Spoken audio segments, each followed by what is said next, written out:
meet the Mets. Meet the Mets. Step right up and greet the Mets.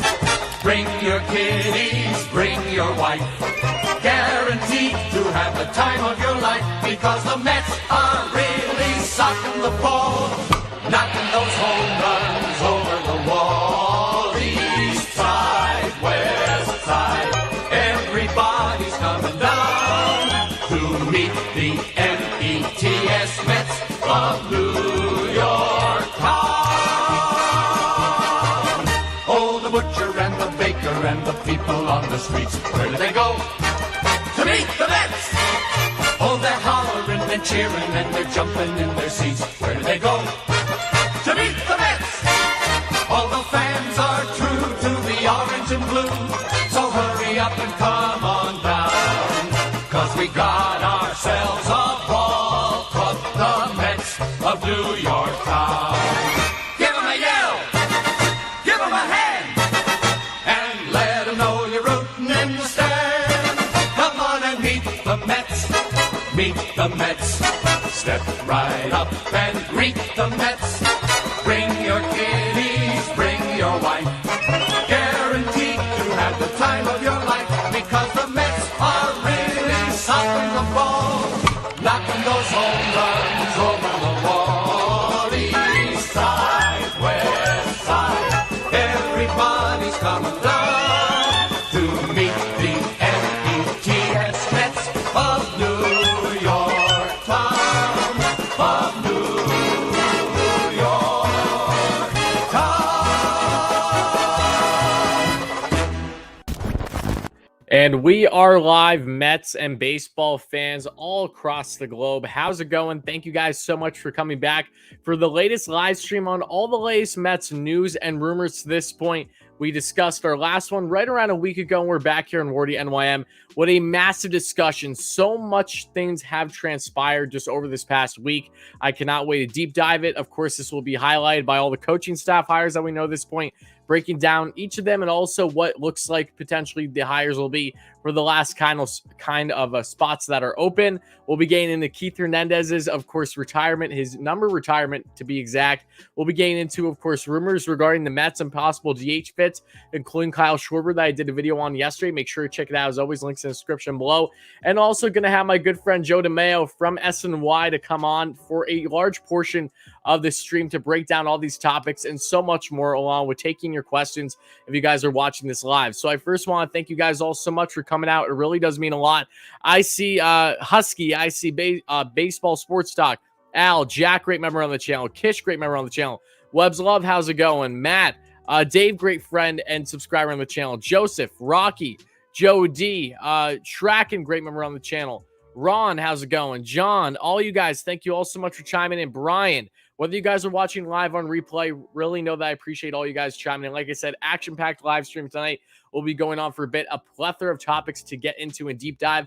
Some that really weren't warranted of doing an individual video about, but I was holding them to talk about it in a live stream like tonight. So I'm very excited to get into it, folks. I'm sure you guys are too. And again, shout out to everybody. Whether you're watching this live or on replay, make sure to smash that like and subscribe button.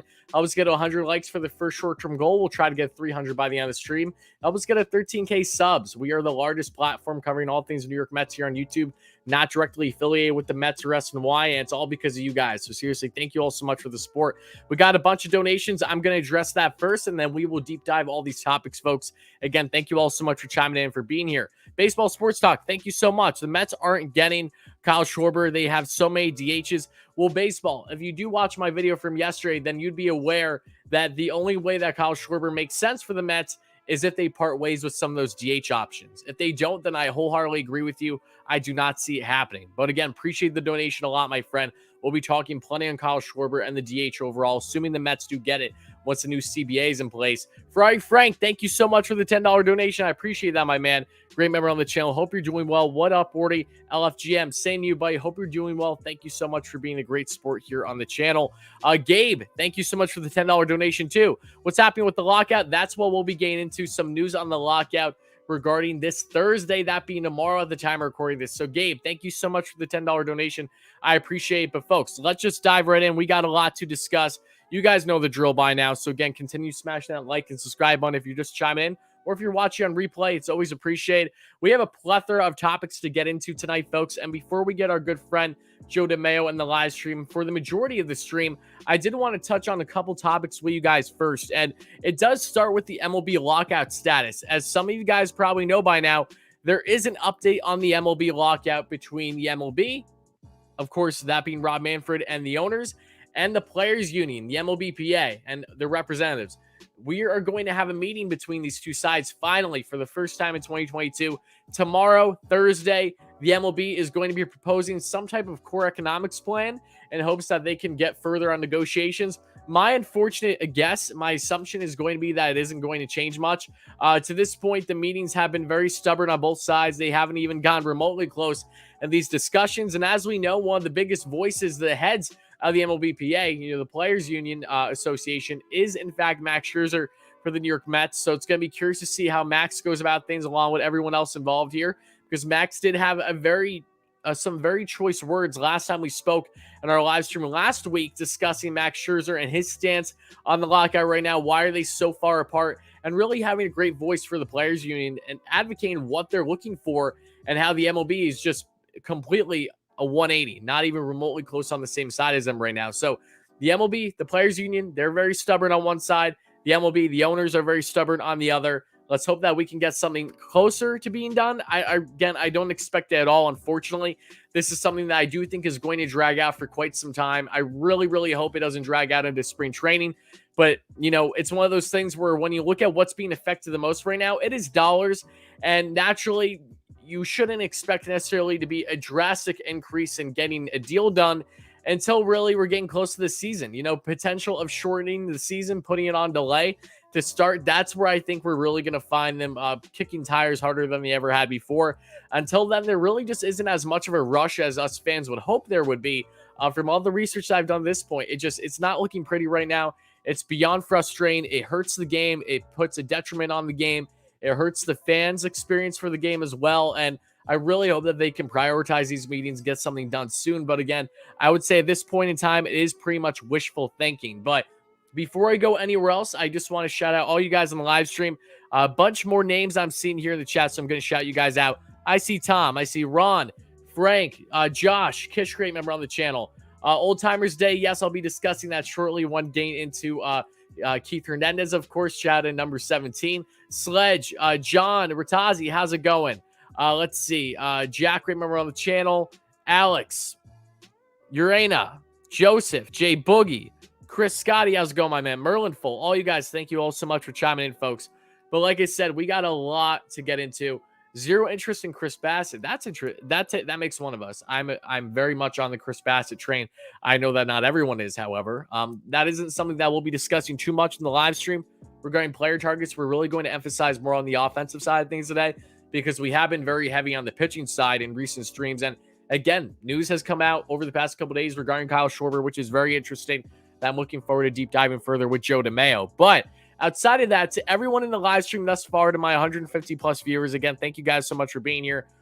What is your take so far on the lockout? Do you think we are going to see a deal get done, hopefully within, say, the next month, a month and a half, maybe mid-February? Or do you think that this is something that's going to drag out really up until the season? We're talking, late March, early April. I'm curious what everyone's stances are at this point in time. Julio, how's it going? Great support on the channel. Nick, all you guys, thank you all so much for chiming in. Chris, whether you're watching live or replay, folks, really appreciate the support per usual.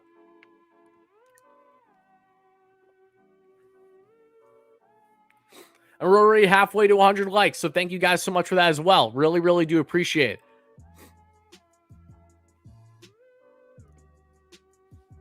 The lockout's my favorite part of the season because the Mets can't disappoint me. We got Richard over here thinking outside the box. He's looking at things big picture. I respect that. What's up, Insanity? Great member on the channel. It's going to delay the World Series. I hope not. That would suck. Let's see here.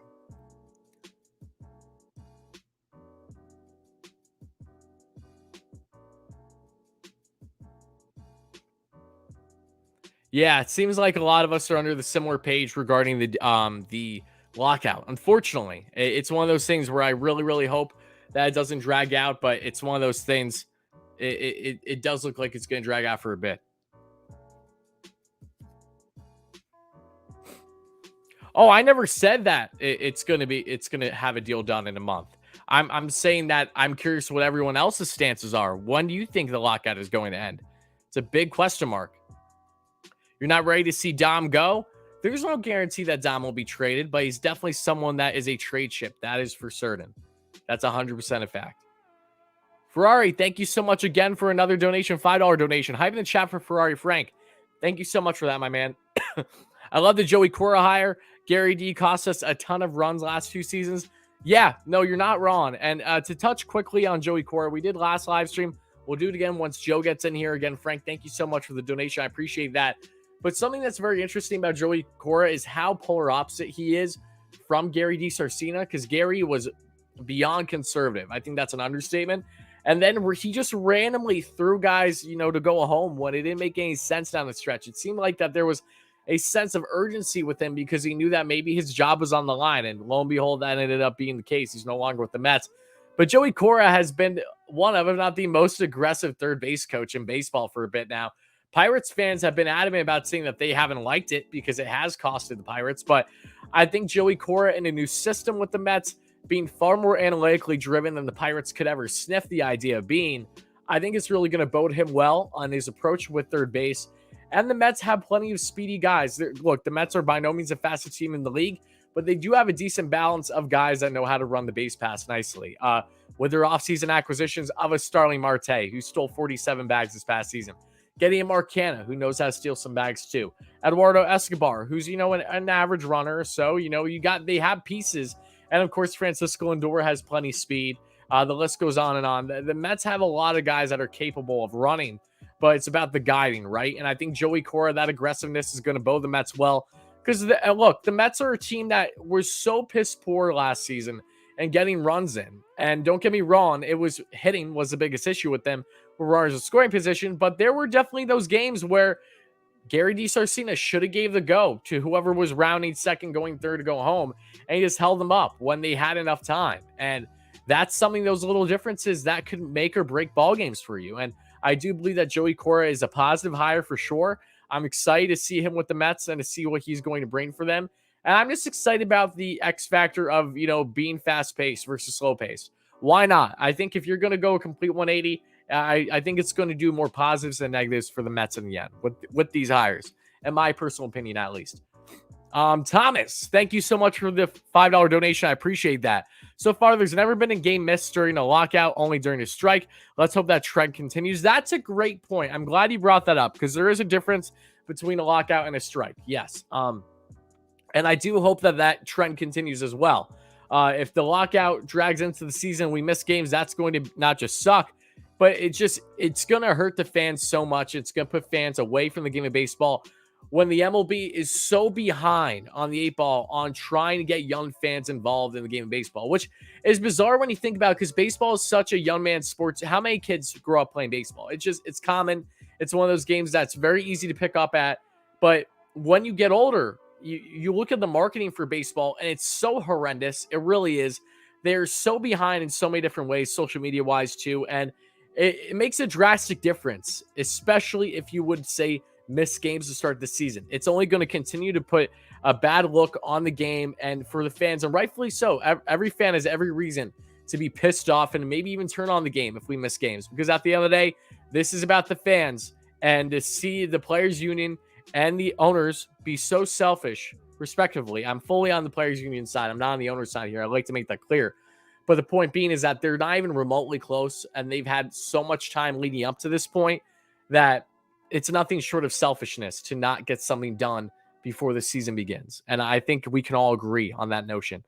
Pat Metz, thank you so much for the $20 donation. I really appreciate that.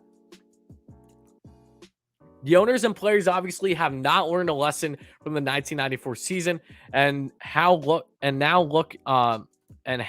it took to recover from the shutdown. Baseball is trying to go, but lawn outage will make recovery worse than 94. I tend to agree with you on the sense of, if we have a lockout that goes into the season, they did learn nothing from 94. You're exactly right, because we know, yes, for fans that were around during that time, I myself wasn't, but I'm aware on what transpired then. it did take a while for the fans to get back into it and really get the viewership right. So if that happens again, it's more salt in the wound. And it's something that's just so easily avoided, which is the most frustrating aspect of this all. If this was a situation where there were more justifiable reasons as to why they're not even remotely close, then okay. But there's not. There's so many things that the MLB in itself is being so stubborn on that I am on the players union side of, because I agree with the large majority of their points. And the game needs to change, but in a positive manner. Every team should be trying to compete every year. I think it's an absolute joke that teams like the Pirates, teams like the Guardians, even though the Guardians do stay competitive, I will say that, but there are multiple teams in the league that are complacent, just being a bottom feeder year in and year out. When they have the money, they just decide not to spend it. It's nothing short of a joke. It really is. Pemets, thank you so much for the donation. I appreciate that.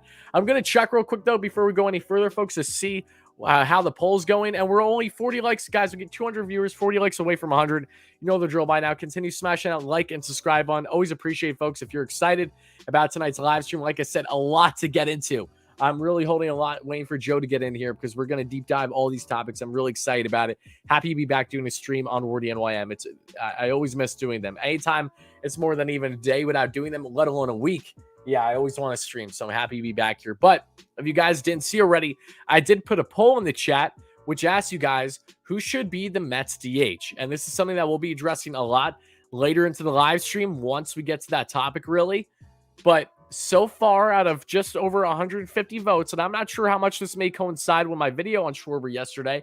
If it does, then I'm glad that I've been somewhat of a positive influence. But Kyle Schwarber is the resounding favorite right now at 60% to Nelson Cruz's 24%.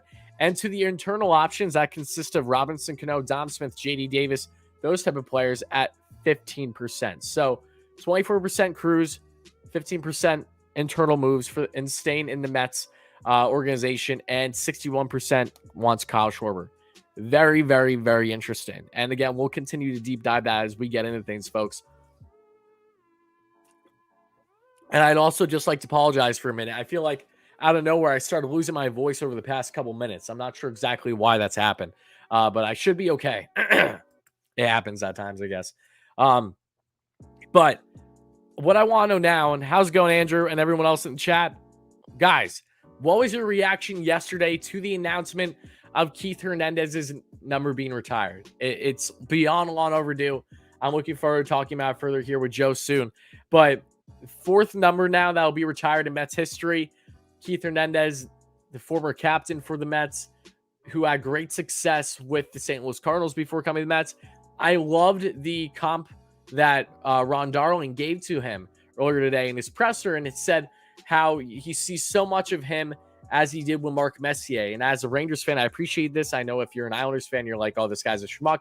I get it, but I love the comp because Mark Messier himself, of course, won 4 to 5 Stanley Cups with the Edmonton Oilers. He was already a veteran, comes to the Rangers, captain, and helps lead them to a championship, but really took over New York in the process. Keith Hernandez, very similar story, being a fellow captain, coming from an organization where he already had great success and came into the Mets and really brought them to another level and helped them get their win in '86. Of course, just Keith is one of my favorite players of all time, and it's unfortunate that I never got to witness the man play live. It's something that I wish I could have. Unfortunately, I wasn't at that age. I wasn't around yet. I wasn't even a thought to actually be created, right? But Keith, long overdue. I'm beyond happy for him. You could tell today that he got a little emotional in his Zoom call. And it just shows you that Steve Cohen, since he has come in as owner, is drastically making a difference. And it's awesome to see how much he is showing appreciation for the history of the Mets. And I can't wait to see what is next for them. You know, the statue for Tom Seaver is coming out this year, which is great. It looks like that we're going to be getting an old timers day at some point this year. Keith slipped that out in his presser today, and Sandy Alderson said that, yeah, that's on our schedule. We just have to make sure that everything aligns right for it. But it's such a refreshing feeling to know that the Mets do, in fact, have ownership that is everything that us fans could have wanted. It's something that for a while, Mets fans never would have thought would even be happening, that they would get an owner like Steve Cohen. But here we are, a man who isn't just a diehard Mets fan. He has the deepest pockets in baseball and cares wholeheartedly about the history of this organization. I'm excited to see who the next people up number-wise is going to be. When is David Wright's number going to be retired, right? How much consideration is Doc Gooden, Darryl Strawberry going to get, among other players? Like, it's exciting. It's damn exciting. That's what I will say. And I see Daniel, a great friend here in the live stream. And with saying that, before we go any further, I want to give a huge shout out to my good friend Daniel. He's been a great supporter on the channel, has been following me on Twitter for a bit. And Daniel was beyond kind enough to send some things my way that I'm really excited to show you guys right now. So let's do exactly that. Again, smash that like and subscribe on, folks, if you all are enjoying the live stream. But I got to show you guys some things that Daniel sent my way because I'm absolutely floored. These things are just absolutely insane. Bear with me 1 second, folks, so I can show you all.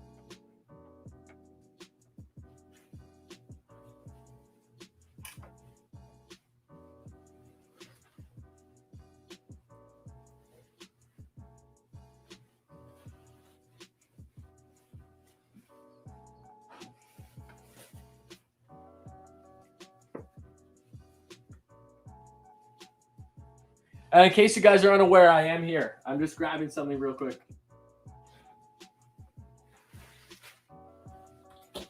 All right, folks. So Daniel was too kind and sent a bunch of things my way.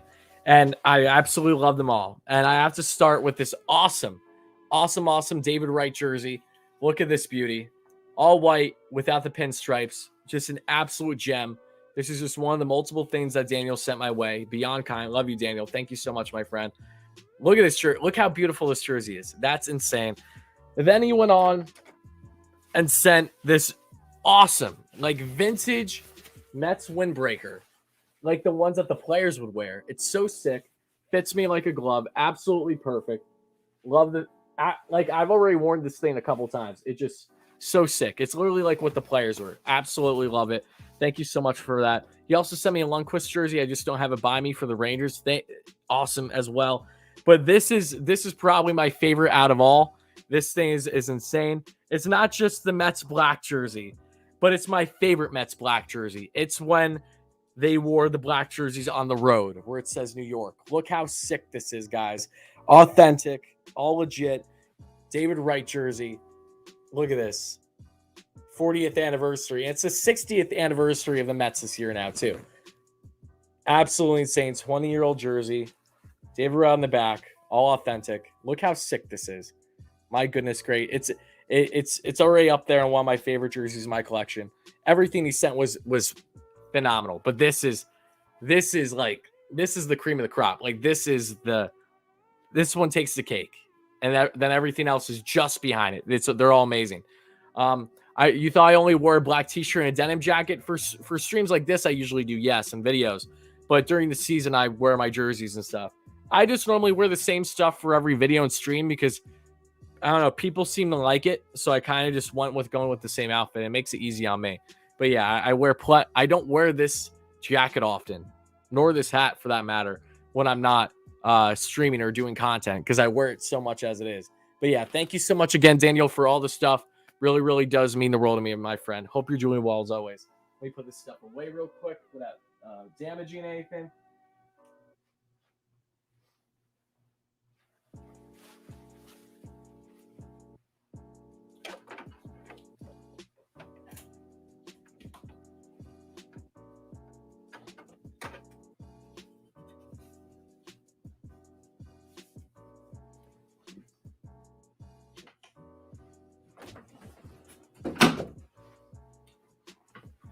Alrighty. Again, shout out to Daniel. Appreciate you guys all so much too for the support. You have no idea how much.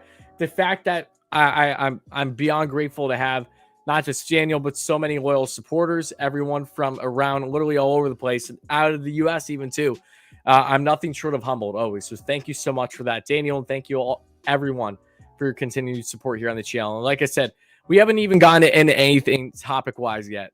We're about to here in a couple minutes, so stay tuned. Pen Mets, thank you so much again for the $10 donation. I appreciate that. I'm glad 17 is retired. I hope 8 for Carter and 5 for Wright. Yes, Carter, I agree with especially. Yeah, absolutely. That's long overdue too. Hope that don't go overboard in the future. Retired numbers should be for really special players who meant the most. Yes, I agree. It's easy to retire a bunch of players just that were very good for a team, but maybe weren't, elite status. You have to make sure that they are worthy. And in my personal opinion, the Mets have so many players that are beyond worthy of being retired number wise. And, Keith has been towards the top of the list for so long now, literally since the man was no longer a Met when he was done. So I'm beyond happy for him. I'm so excited to see what players are going to be retired in the future as well. It's such a great thing. And we're right at 100 likes already. So thank you guys so much for that. I really appreciate it.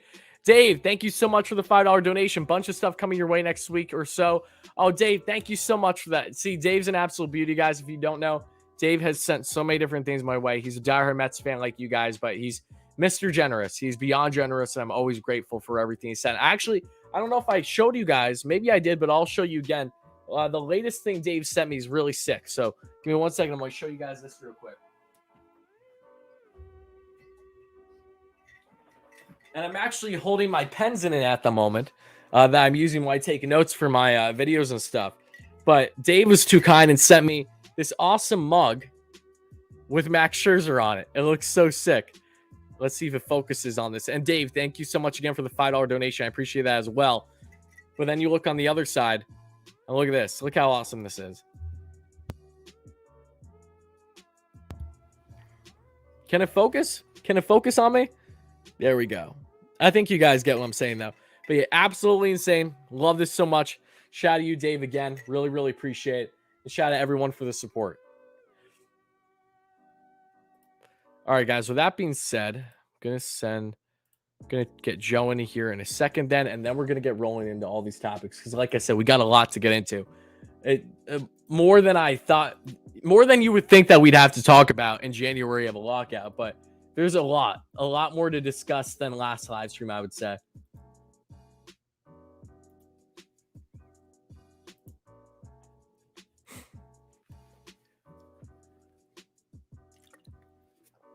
What does LFGM mean? That just means let's effing go Mets, because Pete Alonso started that a couple seasons ago.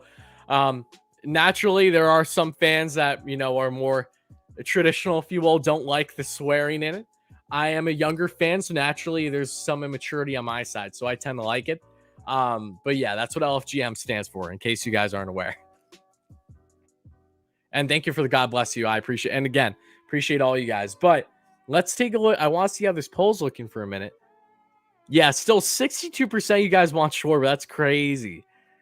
To everyone in the live stream right now, if you guys watched the Kyle Schwarber video, let me know. But also, did watching the Kyle Schwarber video change your viewpoint at all about Kyle Schwarber?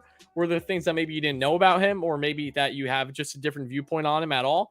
I'm curious what your stances is on Schwarber before we really get into him, because we're not going to fully deep dive him and the Mets free agent targets for a little bit, because we have a lot of topics to get into first leading up to that.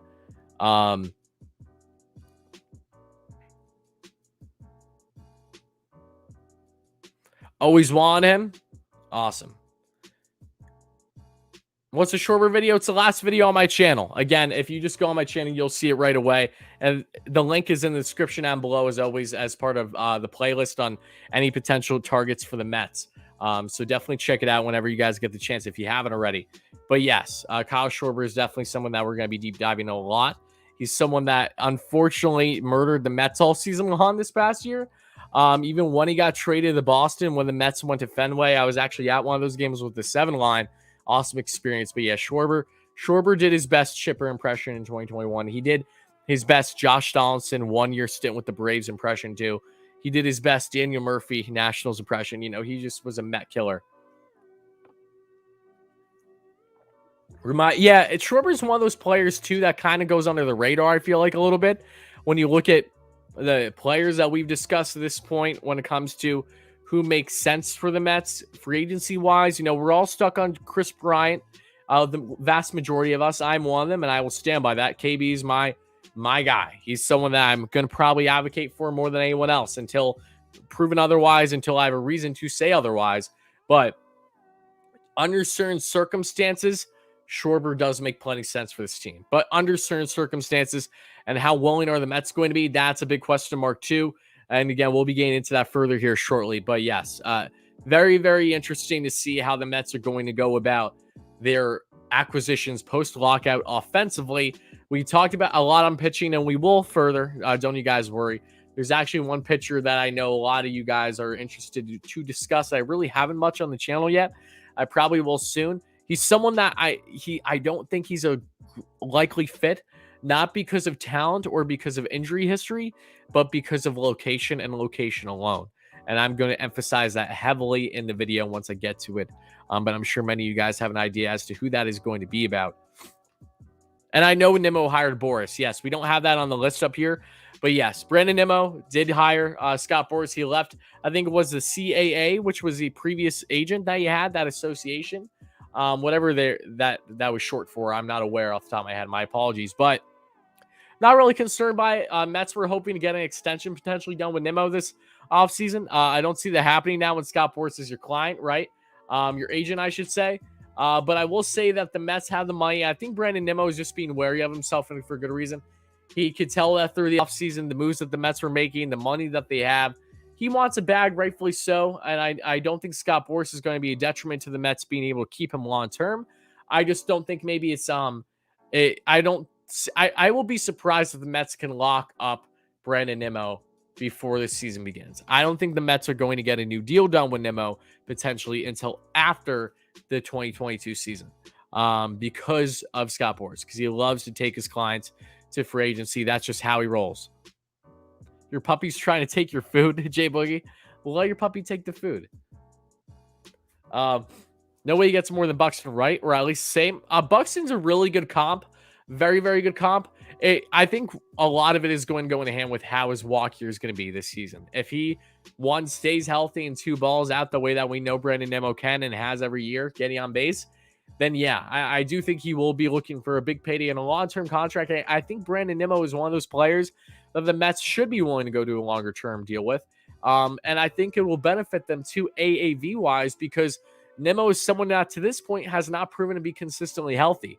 That is going to benefit the Mets when it comes to negotiations, even if Nimmo finds himself having a full healthy season, whenever the season may start for the Mets and the MLB this year.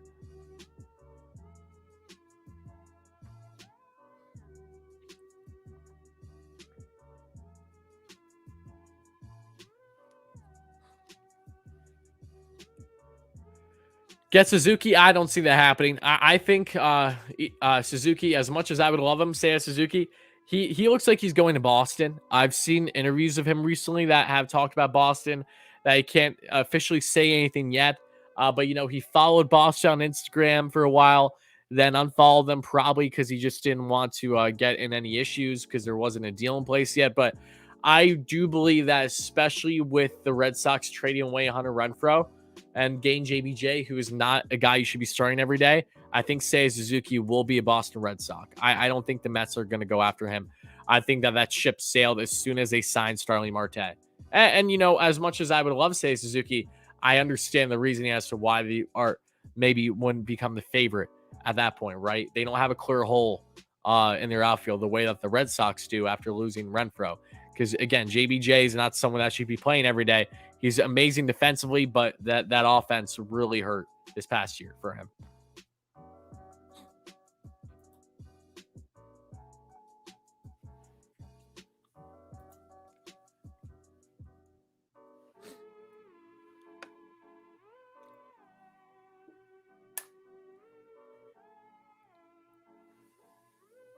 I wouldn't put too much stock in what Jim Duquette says in regards to, proposals and trades and stuff like that. I will say, though, that if you're looking for a comp, Byron Buxton's contract is probably the best comp you could come up with for someone like Brandon Nimmo. Given his age, given the player, and given the injury history, yes, I don't think anyone should be surprised if Brandon Nimmo gets a very long-term deal with the Mets, and I don't think it's going to hurt the Mets either. But again, AAV-wise, it's going to benefit the Mets because he has been healthy enough. I'm going to answer a couple more questions here before we get Joe in, and then we're going to deep dive all these topics. Like I've said, folks, let's see. Can you see a possible trade, McNeil for a top starter, have Escobar play second, JD at third, someone sign like Castellanos? Nope. You lost me at JD at third, Astro. JD Davis will not be a starting player for the New York Mets next season unless he is their starting DH. Other than that, I think he's either going to be traded or coming off the bench. And I think it's more so the latter. Actually, I shouldn't say that. I think it's actually a good chance he's going to be dealt. So no, JD Davis, I do not see the Mets experimenting at third base ever again. I think that ship has sailed. But with saying that, folks, we're going to get Joe DeMayo in here now. We're going to deep dive all these topics. So again, make sure to smash that like and subscribe button. Make sure to check out Joe for his podcast and wherever you can find Joe once we get him in here in 1 second, folks.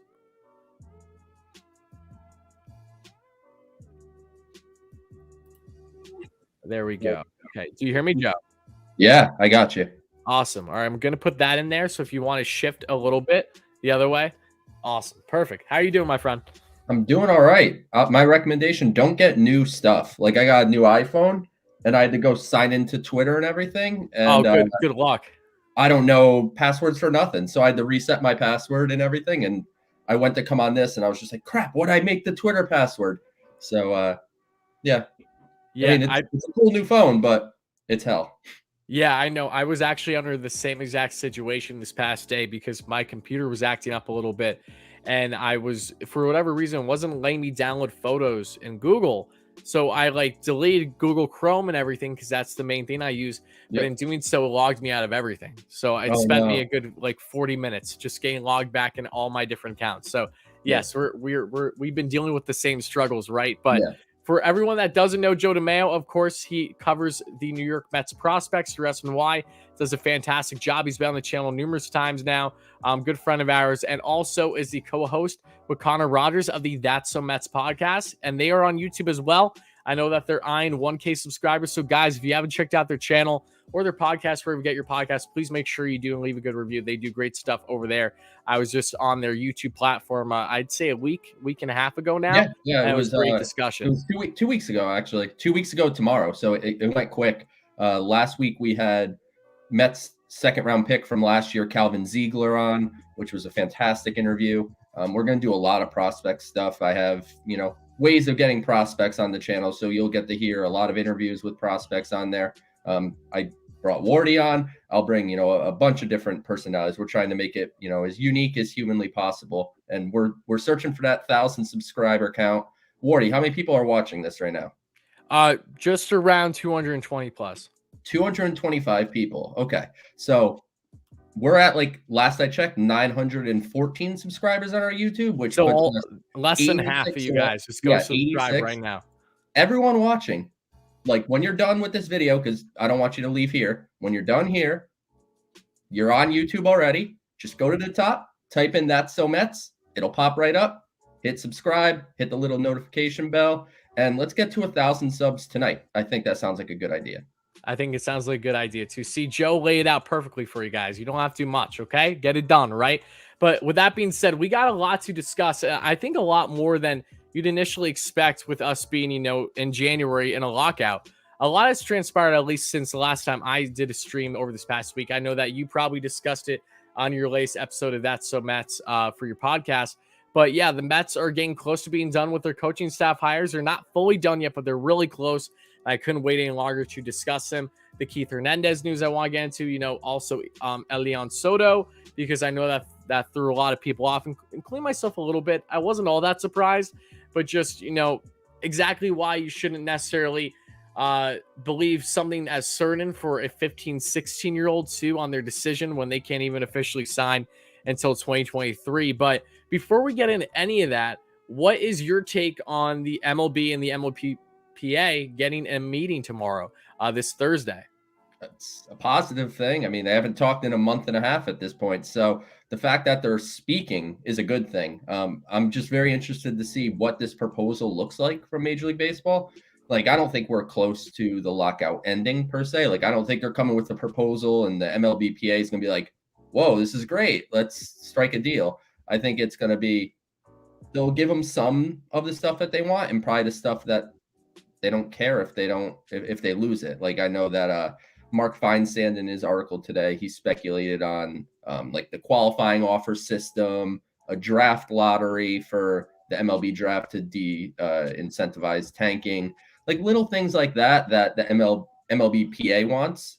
MLB is like, all right, we don't care about that stuff. Ultimately, what's going to come down to is, free agency. Will that change? I don't think so. Like, I don't think MLB is going to bite at making free agency 5 years. So there'll be some give and take, and that negotiating through the media will probably start at earnest after tomorrow, where one side will talk to one media source and give their thoughts, and the other side will talk to another. But ultimately, it's better than nothing, and it at least gives me some optimism that there's at least a chance that spring training is not too delayed and the regular season is not impacted at all. Yeah, I mean, it's definitely not a negative. I'm concerned. I think it's going to be the same thing over again. I mean, can they go past 10 minutes with each other? I think that's a big question in itself. Like, from how stubborn they've been to this point, like the fact that they haven't even been remotely close. And I know that you probably saw Max Scherzer's comments over the past week on really, his stance on being the voice for the players right now. And I'm glad he brought up talking about, going 5 years, to be a free agent. I know that Scherzer did say that, especially with service time manipulation, they're stretching things to 7 years. They want to at least eliminate it to 6, and rightfully so. Is that something that the MLB is even going to be willing to do? Is the MLB going to be able to somehow, some way get on board with try and make every team competitive, and rightfully so? I mean, I know that it's an easy narrative to just side with the players union, but from a fan's perspective, it's really hard not to when you deep dive these topics. Like, it really feels pretty lopsided on what you should be for and against. And don't get me wrong, they're both at some level of fault, in my personal opinion, because at the end of the day, they're so far apart. But at the end of the day, it's also the fact that the MLB has been going about things a certain way for so long, and the players union is so adamant about finally getting change. And I think that change is justified. Yeah, no, totally. And, on average, I'm team player over team owner, team millionaire over team billionaire. Like, that's kind of how I feel. But at the same time, I am just a diehard baseball fan that wants baseball back. So, kind of to your point, and I got killed for this on Twitter for whatever reason. I don't know. But like you said, they're both somewhat at fault. I mean, obviously, MLB did not have to lock out the players. I completely understand that. That was their Like that in itself is just yeah. a joke that we've gone to this point. Yeah, like they didn't have to do that. They could have kept the old CBA until they agreed on a new one and negotiated while the offseason continued on. So that was very wrong, in my opinion. But ultimately, just get it done. I want baseball back. I want spring training to be relatively normal. I don't want to be hopping on this stream in like April or May and complaining that pitchers didn't get enough time in spring training, and that's why so-and-so's on the injured list and things like let's make the season as normal as possible. As far as 6 years versus 5 years, 7 years, like they have to do something about the service time, because ultimately you have these situations like the Chris Bryant situations. You'll probably see if it goes unchanged, you'll see it with like Adley Rutschman on the Orioles and a couple other top prospects that magically will need 3 more weeks of seasoning in AAA, and then they get called up. And just to get that extra year. I hope there's a way they could find a bridge there that extra year can't be a thing. And it's going to be 6 years and that's it. Like, just make it straight up 6 years. And if the guy's ready on opening day, you call him up on opening day. And if he's not, then he's not. And you call him up when he's ready. But I think 6 years is reasonable. I don't think 5 years is something that'll fly. I don't think they'll be able to pull off early arbitration either. So what's important in these negotiations, which unfortunately, and it's on both sides here, where both sides feel they need to win a negotiation rather than just straight up doing what's right. It's like my side needs to win. So it'd be nice to see them get together, work together, and just, do what's best for baseball. Yeah, no, you're absolutely right. And it tells you too that if this does drag out the season, I was saying this earlier in the live stream, how it just shows you the focus on and really how much it hurts the fans when the MLB in itself is so piss poor at, marketing themselves. Like, it doesn't take a rocket scientist to figure it out that baseball has a huge marketing issue as it is. So to potentially delay the season and go that lengths over something that's been years building up to this point when they just haven't even been remotely close, that's just nothing short of selfishness on their side. And don't get me wrong, they have their reasons, and their reasons do vary depending on who you're talking to and what side they're on. But all in all, it's the point of this is for the fans at the end of the day. You're trying to make a better fan experience, like certain sides are advocating. Then you need to do everything you possibly can to make sure that this doesn't drag out too long. And that's just all there is to say about it. Yeah, and I totally agree with everything you just said. And let's just hope that tomorrow's proposal is a conversation starter and not another conversation stopper. And they can negotiate. If tomorrow's proposal comes with enough that they continue conversations, then I don't think it's unrealistic to think spring training will be minimally delayed, because that gives you almost a month to get everything figured out. They're not going to give like a window for free agency. So if the negotiations take a month, you're going to be signing free agents basically during spring training, and that's just going to be the way it is. So, I'm optimistic, but that's just because I think I want baseball back. So I'm just choosing to not think things are going to go poorly. Yeah, and I don't blame you on that one either. I mean, being a realist, I think that this is going to drag out quite a bit. But an optimist side, I do hope that we can get something done in, a month and a half's time. But again, I think it's wishful thinking. So you really, like, the thing that I will say is, if they're not at spring training doing work by March 1st, it'll be a struggle to actually get opening day off on time. Like, I think March 1st is that date. After that, I think then you have a chance to either A, have a truncated season, or B, just push everything back a few days or whatever you have to do, because you don't really want to have less than like a 30-day spring training essentially. So I hope that both sides realize that missing regular season games is bad for both of their wallets. So I would hope that they would realize that and not have that necessarily be a problem.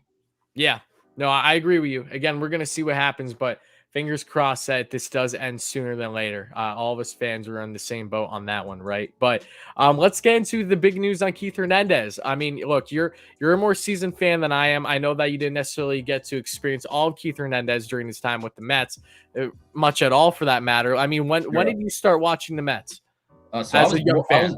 I was born in 1998, and I became. You didn't see anything. Yeah. I was born in 88, and so 94 or so is kind of like my first memories of the Mets. 94, 95 range, so 6-7 years old. I'm sure I was watching them before, but I'm getting old, man. I don't remember anything. I find myself in the same boat, but I'm only 21, so I have bigger concerns to deal with. But regardless, Keith, obviously, even with me not being able to witness him live, I know how pivotal he's been for the Mets, literally since he arrived here back in '83.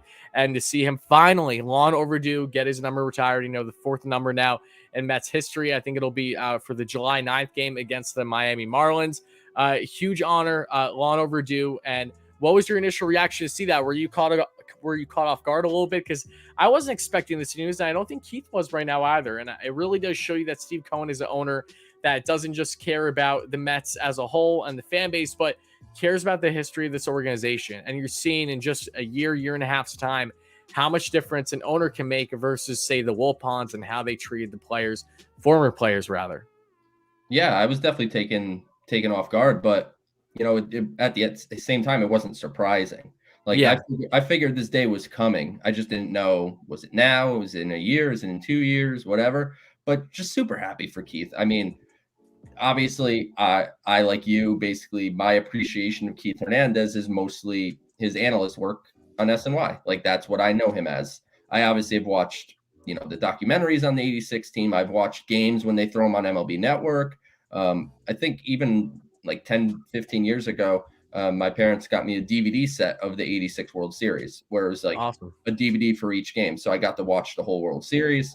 So I'm obviously very aware of the impact that Keith Hernandez had. And there's not many people more deserving of having their jersey number retired than Keith Hernandez. I mean, you get that C on your jersey on the last time the Mets won the World Series. Like, he was a leader when they traded for him from the Cardinals. He clearly was a game changer, just from a cultural standpoint on the team, as well as, of course, adding, a borderline MVP candidate that would win a Gold Glove every single year. And he fit New York like a glove. And, his personality is still shining through today on our television screens, and just super excited for him. I mean, he's earned it. And, I think I was listening a little bit before I came on, And I think someone in the comments or whatever mentioned like not going overboard. So I'm excited for it. And there's a couple more that we probably want to see happen, but I don't want this turning into the Yankees where they're just retiring anyone that was pretty good on the team. So just be picky, but Keith Hernandez is most certainly, to me, was next man up, deserving it. Yeah, I agree with you on that one too. It's saying it's long overdue really does feel like an understatement. And for how much he's meant to this organization, not just as a player, but again, post player, right? The impact that he's had, being part of SNY, being an analyst and just building these relationships, just being such a pivotal part to this organization through all their ups and downs since then during his time as a player. It really shows you how much he does care about this team. And it's great to see. I'm beyond happy for him. So question to you, you mentioned that there are other players that are deserving. Who is not necessarily a player that maybe you expect to be next, but who is someone that you personally want to see have their number retired more than anyone else? Not that we're picking favorites here, but naturally we have favorites either growing up as fans or just from things that we've learned as a fan. David Wright, I think I'm not really going on much of a limb that David Wright should probably be the next one to have his jersey number retired. 5 hasn't been issued even in spring training or anything since he stopped playing, and it never will be issued again. So go ahead, grab David Wright, retire his number. I think it would be a good combination, because when you're doing these retirements, like a lot of them, we're talking about Keith Hernandez, Jerry Koosman got his number retired, all this, and like great Mets that had a huge impact on the history of this franchise. And I think it's good that the younger fan base, like you, me, and maybe a bunch of people in the chat that didn't get to see those guys play, we get more of an appreciation of Mets history. But I also think it's a good idea to throw a nod to someone that the younger audience, also had the passion for. Like, we grew up with David Wright. I watched David Wright play a AA baseball game 15 minutes from my house when he was 18 or 19 years old. What was your initial reaction to that? Did you think, wow, this kid's going to be stuttering, or were you like, oh, he's all right?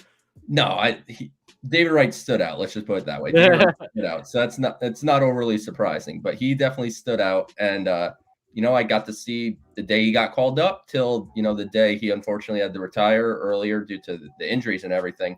So I think that would be a cool thing, I think, to give a nod to someone that now the younger fan base is really connected to, and the older fan base probably connected to as well, but just more appreciative of what that person's done. Yeah, I think David Wright would be my pick as well. For not just the fact that, one, how are they even going to think about putting number 5 with someone else anytime soon? It's not going to happen. And I love the idea too of the next 2 picks, from Keith now to David, the 2 captains for the Mets. I love that idea too. I think it's a perfect flow of things, because there are plenty of other great picks. I think that you can make really good arguments for, of course, the names that being in Doc Gooden, Darryl Strawberry, but I also know that there are still a certain level of controversies that come with them too, along with just the 86 group as a whole. That's just how it's going to be. Similar reasons, different reasons, whatever those reasons are. I think that over time they may find themselves in that spot with the Mets, but I would be a little surprised if it was in the near future. If there's one person that I think will be happening sooner rather than later after Keith, it does feel like it's going to be David. Yeah, I think so too. And I think that's the right call. I'm going to be interested to see where they go with statues, because Tom Seaver is getting his statue this year, will be unveiled. Everyone will get to go see it. But what's next for statues? Like, statues are an interesting conversation, because that doesn't necessarily need to be, the best players. Like a retired number, you're retiring the number of your best, most important players. Statues could be moments. Like Andy Chavez would never get his jersey number retired by the Mets, but you can hypothetically make a statue of the catch, just because, even though the Mets lost, it was one of the bigger moments that the Mets have had, which is unfortunate that one of their biggest moments is in a loss. But I'll be interested to see where statues go next. That's kind of where I'm very interested in.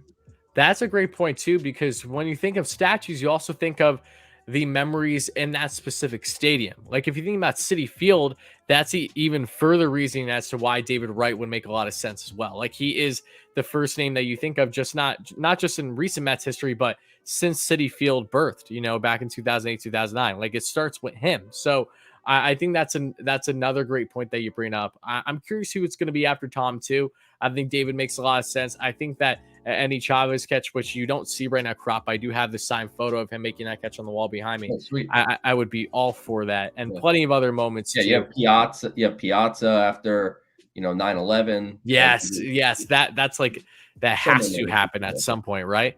Yeah.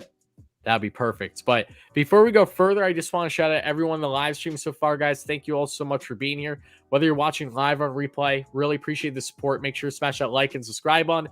Help us get to 300 likes by the end of the stream. Help us get 13K subs. And please make sure to check out Joe and his buddy Connor Rogers at the That's So Mets podcast on YouTube or wherever you get your podcasts. A bunch of people have subscribed. That's said in the chat watching the live stream. So you're getting there. Hopefully you get a 1K. I'm gonna check. I'm gonna check when we're done here. I'm going to check, and if I'm not at 1,000, it's on you people. It's on us. We didn't do them right, but we do have a comment here. A good donation from Pep. Thank you so much for the $25 donation. I appreciate that. Pep Met says in past labor issues, small market teams want to drag it out. Big market teams seem to be more willing to get something done. With the divide in payrolls, I worry that small market teams will gum up the works. That's a very fair comment, Pep. Really appreciate that as well. And, I think you're absolutely right in a lot of ways. And unfortunately, that's the biggest thing when you think of just taking a moment to circle back here because of the donation. And again, appreciate that is when you look on trying to make all teams competitive, when you think about the teams that aren't competitive right now, they are the quote unquote smaller market teams. But the most frustrating thing of it all is, especially depending on what smaller market team you're thinking of, it's not like these owners don't have money. It's just the fact of whether they want to spend the money or not, right? Like, if you look at, say, the Cleveland Guardians, right? They're always a prime example of me because they're one of the richest teams in baseball. You wouldn't think that, but they are. The Dolan family is loaded, of course, but because it's a Dolan family, they're schmucks and they penny pinch. That's just what they do. So they're competitive every year, just like the Oakland A's, but the Oakland A's have money too. They just don't spend it. And then you have the teams that really are the bottom feeders that are complacent there, whether that's the Pittsburgh Pirates, the Rockies, the Reds too. The list goes on and on. These fans deserve to have something to actually be rooting for every year versus just incentive to go to the ballpark because the ballpark's nice. Like, not every ballpark's like PNC Park in Pittsburgh, okay? You have to have something more than that to want to go. So it's damn frustrating. And I agree with the Players Union too on trying to make everything even keeled. Like, I agree that rebuilds are a thing. I'm all for rebuilds. If you guys do what you got to do to build yourself up, hopefully build maybe a core dynasty, if you will. But when you're in a quote unquote rebuild for a decade, 15 years plus, that's where you start to get head scratching. Like, okay, what's really going on here? Yeah. I mean, it's a great point that the commenter made. And it's the toughest part of this CBA because obviously the bigger market teams, like you said, they want to move this along. Like, they're like, yeah, just raise the luxury tax. And then the Pirates are over here like, raise the luxury tax. Those teams are already spending $200 and something million. And, we're down here spending this, and this is why we're spending this. Like, there has to be it's going to be interesting to see if they could find some common ground. I don't know if there's going to be like an eventual salary floor of some kind. I don't know if that would make it into this CBA, or maybe it's something that gets pushed off to the next one. But yeah, finding something that works for both the big and small market teams is probably actually going to be the hardest thing. Like, for all we know, a lot of owners in MLB want this to end. And there's just a group of them that are hard-headed and want things to benefit them. And that goes back to kind of my original point of like, this is a collective bargaining agreement. Collective, keyword there, is working together to find something that works for both parties. And not so much feeling like the most important thing is that you won this negotiation. So we'll see how it all transpires, but I totally agree with that point that there is definitely a difference between the big and small market teams' interests in this negotiation. Absolutely. Well, let's pivot now to the news that I saw you touch on briefly over Twitter over the past day or so. With that being in Juan Soto's younger brother, Elián. Of course, they did a video on a week ago, which did really well. Everyone got excited, including myself, and I made it wary that nothing's solidified yet. We're going to see what happens, but the kid came out with a hype video and his own Mets outfit. So you would think that there's probably a good chance that he's going to sign with the Mets once he's eligible. But no, we get reports over the past day or so that it looks like Juan Soto's younger brother is going to sign with the same team that Juan Soto is a part of. And apparently Juan had a big factor into why he kind of changed his mind a little bit to go to the rival. So this doesn't surprise me at all. It just kind of, one of those things where it's slightly frustrating when you thought that maybe you're going to get a prospect. You have these reports come out and then it kind of turns on its head. It'll be interesting though. Nothing's guaranteed, right? I mean, look, I will say this. If Juan Soto, say, has a 2022 season where he's maybe a little frustrated with front office, maybe he gets swayed further by Boras to make sure he does hit the market and not even consider an extension. Does he really want his younger brother to still go to the Nationals then potentially when Juan won't even be there his entire career? We're going to see what happens by 2023. But what was your initial reaction to that? And I know that you're trying to mess with a light right now. So if you want to mess with a light, go for it. I'm trying to fix this thing. But anyway. I still see you good, if that helps. Okay, cool. So, yeah, when it comes to Elián Soto, it's not overly surprising. I mean, it's kind of messed up almost how the system works, that we're talking about, 15-year-olds agreeing to a deal kind of illegally a year plus in advance. I would say that it's probably not the end of the world. Like, I think Elián is certainly a promising prospect. But at the same time, we're talking about a kid that reportedly the Mets were going to sign for $50,000, which, all things compared in international free agency, that's not summing up to a premium prospect of some kind. Doesn't mean he can't be great. I mean, Jeurys Familia was signed for like $20,000. Ruben Tejada was signed for like $15,000, and those guys worked out just fine. And then you have multi-million-dollar signings that don't pan out either. So it's a bit of a crapshoot in that market. But, like, for instance, the Mets are going to be signing, and this is going to happen on Saturday. And this is a $2 million signing now? Yeah, they're going to be signing outfielder Simon Juan. The international free agency period opens this Saturday. So they'll be signing him for about $2 million. I'm excited to talk about him. He looks so good. So Elián, it's one of those things. It's like, hey, it would have been nice if they add him to the organization. I think, unfortunate for him too, that this story got made bigger than it maybe should have been, just because his last name is Soto. And that doesn't mean he's not talented in his own right. Doesn't mean he's not going to make his own name for himself, but he's basically Juan Soto's brother. That's basically what everyone was saying. Like, I would have people text me and they're like, oh, the Mets are signing Juan Soto's brother. And I would go, his name is Elián. He may happen to be Juan Soto's brother, but he has a name. Let's address it.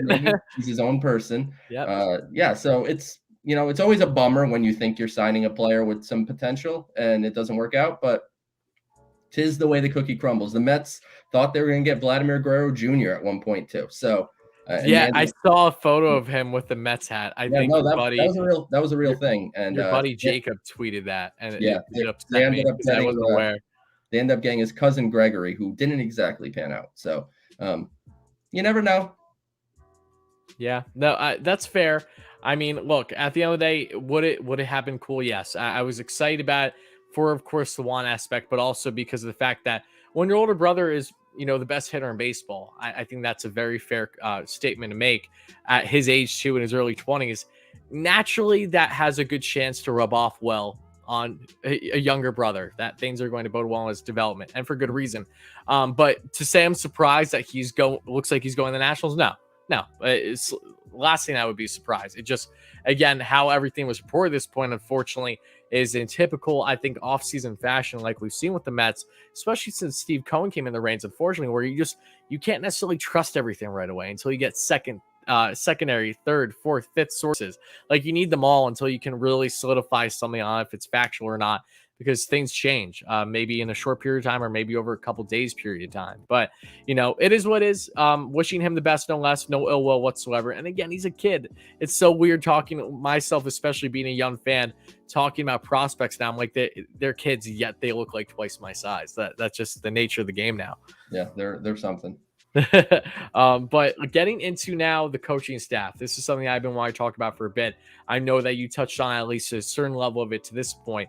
I have talked about Joey Cora already, but I'm curious to know what your stance is on with Joey Cora. And, obviously he's coming in, he's an aggressive guy versus, the conservative guy, Gary DiSarcina. I know that the Pirates fans haven't necessarily loved Joey Cora. I also know that Terry Collins was a big advocate for Joey Cora, apparently, according to reports from what I've saw. So what's kind of your initial take on him? Again, not that we need to necessarily view the end all and coaching hires like this, but still important given the Mets' clear woes that they had during Gary DiSarcina's time at third base. You could clearly tell that there was a lack of aggression, and hopefully this is going to be a complete 180 now. Yeah, I think it's an interesting move. I think Joey Cora is a quality baseball man. He's been around for a very long time.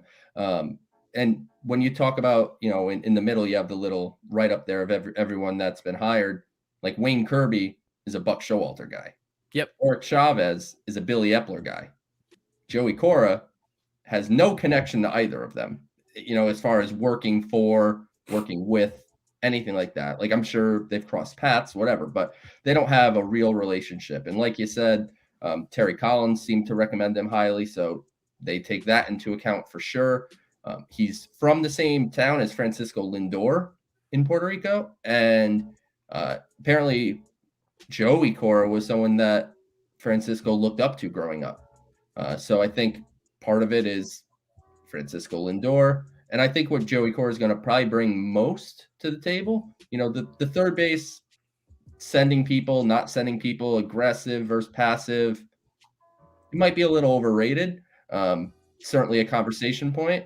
But I think the most important job that Joey Cora is going to have is infield defense, because he's going to be the infield coach as well. And that's a good point. And the infield, for Gary DiSarcina's faults as far as sending runners, Mets had fantastic infield defense last year. Mm-hmm. Part is the players they have, part is the positioning, which was a Gary DiSarcina type decision. So Joey Cora is also known as a good infield coach. So I'm excited about it, as excited as you could get for a third base coach. And yeah, I think he brings a different dynamic, and you change things up. That's how it works. Like when something doesn't work, we're looking at like NFL coaching searches going on right now. All right, you had a defensive head coach, you fired him. All right, next person we're going to hire is probably going to be an offensive-minded head coach. So you tend to take whatever you had before and just find a different version. Like Luis Rojas, Buck Showalter, quite different people. Wayne Kirby, Tony Tarasco, a little different. Eric Chavez, Chili Davis, very different. So you just look to take what you had and switch it up. It's kind of funny thinking about how polar opposite a lot of these are, especially when you think of, football head coaches or, other sports. It reminds me a lot of politics, when you think about being a president or anything like that. A lot of times you get someone that's completely on one side of the spectrum, then you get someone that's completely on the other side of the spectrum. Very little do we see a lot of things in the middle, not just politically, but especially with these coaching hires. It's kind of bizarre how drastic a lot of these things are. Let's just try to find a medium that can hopefully, have more long-lasting success versus, say, something that's going to be either great in the short term or just great potentially in the long term, but not yet, right? But yeah, I agree with you on everything regarding Joey Cora. I'm excited to see what he's going to bring the Mets.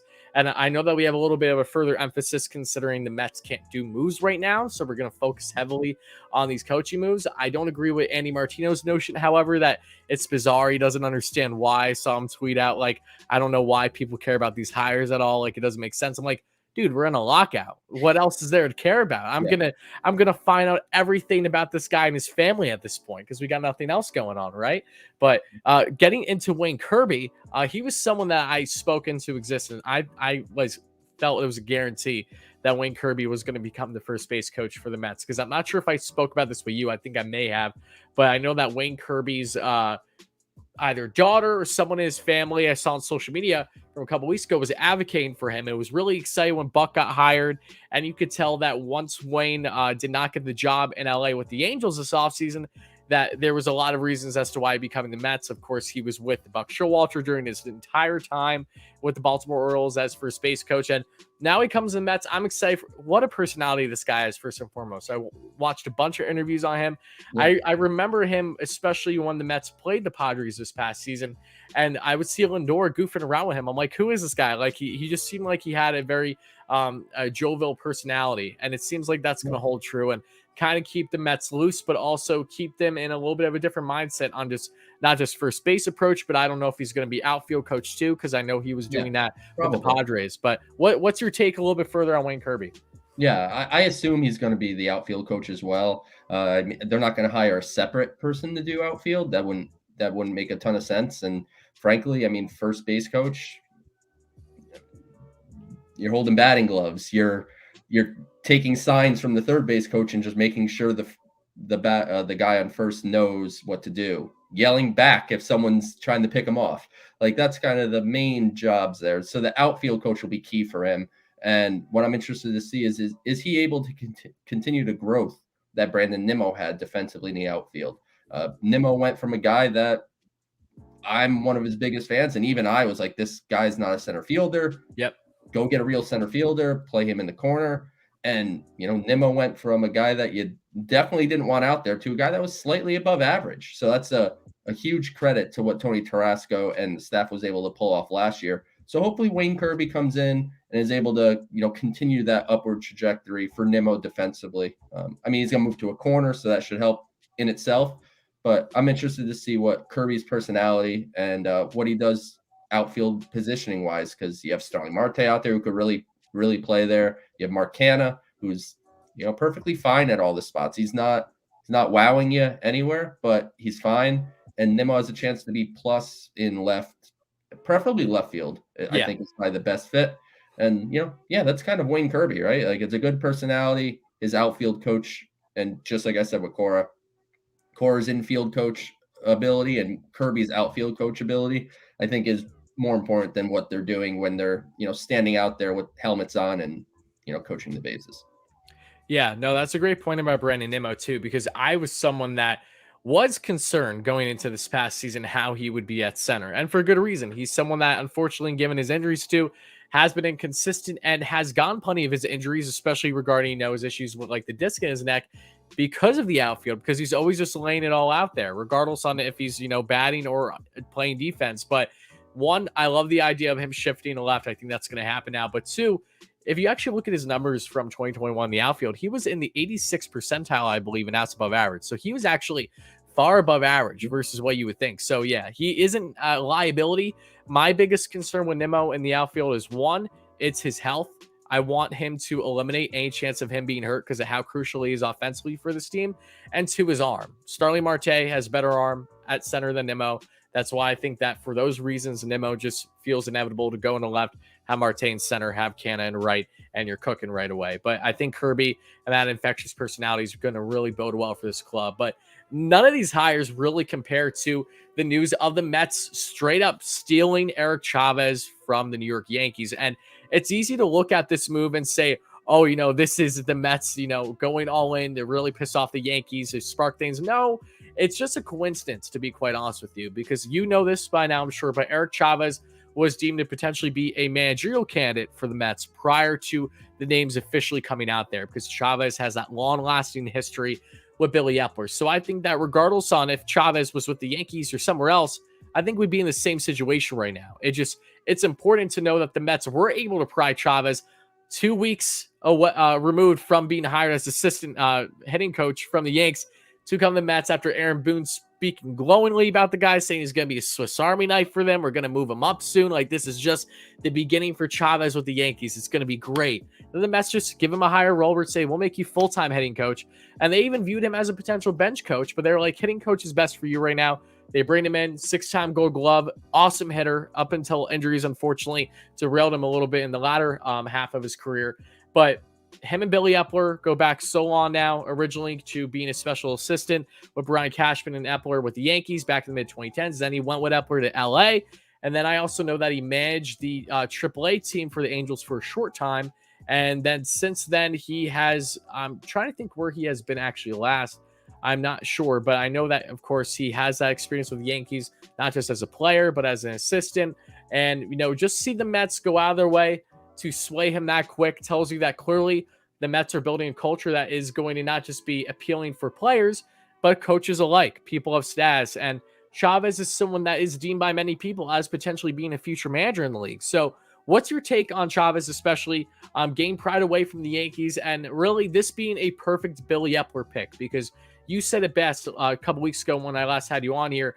When I asked you how you think the coaching staff is going to be makeup-wise, you said you think it's going to be a mix perfectly of guys that Buck wants and guys that Billy wants. And so far, that has exactly been what's transpired. Yeah, Chavez is a Billy Epler pick. Like you said, he hired him when he was with LA, worked with him with the Yankees. So there's a long-standing history between Billy Epler and Eric Chavez. And I think most importantly, like obviously the relationships matter, but the reality is Eric Chavez is a guy that many think, like you said, is a future manager. That's a very, very good hitting coach that has that real advanced analytical type of perspective on things. I'm interested to hear him speak about his philosophies because I read an article on The Athletic, an interview with him where he gave some thoughts and like he made batting average sound not important. He's like, there's things that I used to find important that I don't anymore, like batting average. And I think that's, it's going to frustrate some people. And, I don't fully agree. Like, I don't think, a walk and a single are not created equal, so there's definitely something to batting average, but it's certainly not nearly as important as it was back when Eric Chavez was playing baseball. So I think he's going to bring that new school mentality that the Mets really want to push. I mean, like it or not, that's where the Mets are headed. They didn't develop this huge analytics staff to not use it or just to have numbers sitting on a spreadsheet somewhere that they don't really look at or paid much attention to. And Chavez is going to play exactly into what the Mets want to do. So from my perspective, it's a good young hire. It's a good analytical hire. And it's a guy with some upside. Like you said, maybe who knows? He could be a future manager for the Mets, or maybe he does such a great job at hitting coach here that he ends up a manager somewhere else. And, so he's a guy that's on the upward trajectory. And I think the Mets are grabbing him at just the right time. And, hopefully he's able to connect with the players, because that's one of the most important jobs of the hitting coach, is to be able to connect with the players and get them to buy into your message. Yeah, and I'm glad he brought that up, because that makes me think of Chili Davis a bit, because of course Chili was a former player, and Pete Alonso, JD Davis, a lot of people in that locker room heavily advocate for him. They really appreciate him, not just as a coach level, but as a human being level, and understanding the players first and foremost, not just with the raw capability of being a hitter, but also gain a little bit further into things. And I think Chavez brings that, but to a newer level, a level that's more understanding with today's baseball, right? Because this isn't a slight on Chili, but Chili, of course, was a stereotypical old school type mindset. And that's something that can bode you well, and sometimes it won't bode you well. And normally there's shelf life with things like that. Same reason why there's a shelf life with Buck Showalter as it is. We can all agree on that one. So Chavez really does feel like that mix, and I'm really excited about him because this is a move where it doesn't happen, in my personal opinion, if Billy Epler, of course, isn't here, because he has a long-lasting friendship and relationship with him. So to use that connection to his advantage, but someone of his level, it's not like Eric Chavez wasn't a bad player. He's a really damn good player. Mm-hmm. So I think that's going to bode the Mets unbelievably well for focusing on hitting, for a team that was so subpar with hitting, where runners in scoring position this past year, hitting as a whole, but not just in 2021, but even in 2020 with runners in scoring position. Like, let's think about that. Even in 2019 in parts, like, they had some nice offensive power, but the Mets really struggled to clutch up when it mattered most. Can Chavez be that X factor? Can he be the difference? We'll see. I know that you can only put so much stock into a hitting coach. He doesn't define, he is not the end all be all type thing for a team having success, but they definitely have an impact to a certain degree, right? So I'm excited for him. And I think that the idea that he may very well be a managerial candidate for the Mets down the road is not outlandish either. And that's something that I've always advocated the most for when it comes to who the Mets hire for their bench coach. Maybe it will be Chavez. Maybe it won't be the bench coach, but the Mets are looking for a young analytics mind for their bench coach. And someone that made a lot of sense was Clay McCall. I'm probably saying his last name unbelievably wrong. I made this clear by now. From the Dodgers first base. He took his name out of the running, though. Doesn't seem like that's happening. Since last time I've talked about it, a lot of people that were in the running are out. And even though that Andy Martino yesterday bright and early in the morning did tweet out and say that the Mets do have their guy, he doesn't know who it is yet, however. So at the time of being live here, we don't know who the bench coach is, but we know the Mets have a bench coach. So whenever we find out who that bench coach is, I'll discuss it in either a separate live stream a week from now or maybe in a separate video if it's really warranted. But numerous names were in consideration for this position at this point. It started with Jeff Pickler from the Reds, which was a very interesting name. Of course, never heard about the guy, but why would I, right? Reds game planning and outfield, I think it was outfield coordinator, something along those lines. Yeah. Any comments you want to give about Pickler? Like, did you expect anything to come of that? I didn't know who he was. So yeah, I didn't either. Frankly, I'm at the point is, what their vision is a younger analytical mind to be the bench coach to sit next to Buck Showalter. You can pick whatever name you want. The reality is they're going to hire someone that none of us have heard of, and we're just going to have to trust that they were right. And I think it's the perfect type that you want next to Buck. The reality is, while Buck Showalter is not anti-information and anti-analytics, it's not probably his forte either, where like he's not going to be telling you what weighted runs created plus means.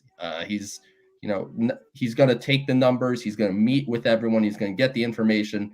But I think the best thing the Mets could do is get someone sitting right next to Buck Showalter that can be a conduit between the analytics staff, the front office, and then Buck, and say, all right, Buck, we're in this situation. This is what the numbers say we should do. And Buck should take that into account. Doesn't mean he has to always do exactly what the numbers say, but I think it'll be important that it's not just, hey, here's a pregame meeting, here's a rundown of a bunch of numbers that Buck will forget because you get in the midst of the action and you have to make decisions on the spot. It'll be good to have someone next to him that can say, all right, those numbers we talked about, here they are, and here's why you should use them. And Buck can make the decision from there. I think that makes all the sense in the world. So I'm interested to see who the name is, but there's a reasonable chance that we won't know who it is, and we'll just have to learn as we go. Yeah, and it's important to look at the fact that the vision that they're going for here, because again, if you can get someone that's young, analytically driven, to really be a polar opposite of Buck, I think that's the best way, because you have all these different types of inputs in this coaching staff.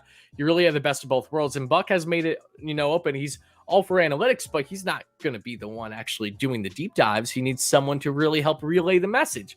That's what someone like that bench coach hire could be, and I'm very curious to see who it's going to be.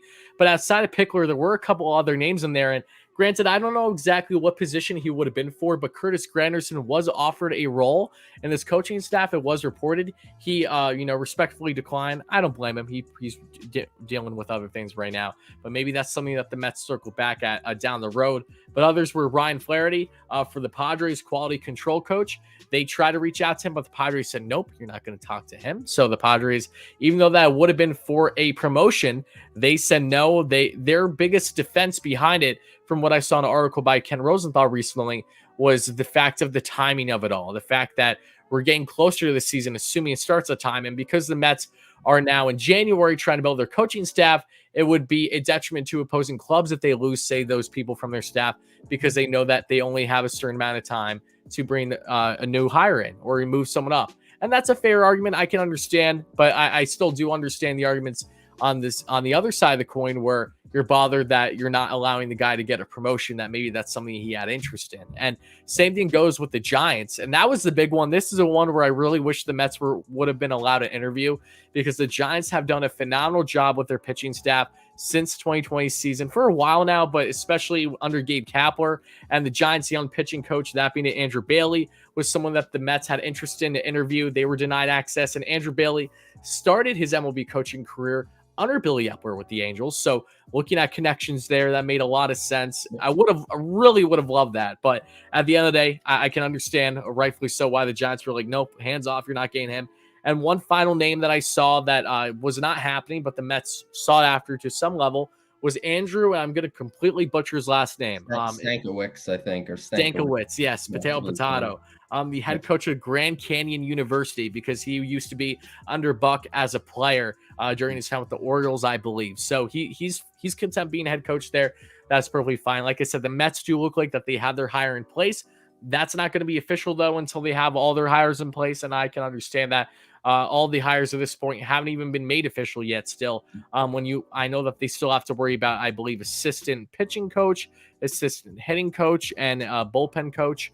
So they have a couple more to get, and they will soon. Maybe they have them in place. Maybe it'll be announced tomorrow with my luck, right after we do this live stream. But no less, I'm excited to see what those moves are going to be. So in a nutshell about these coaching staff moves, what has been your take so far?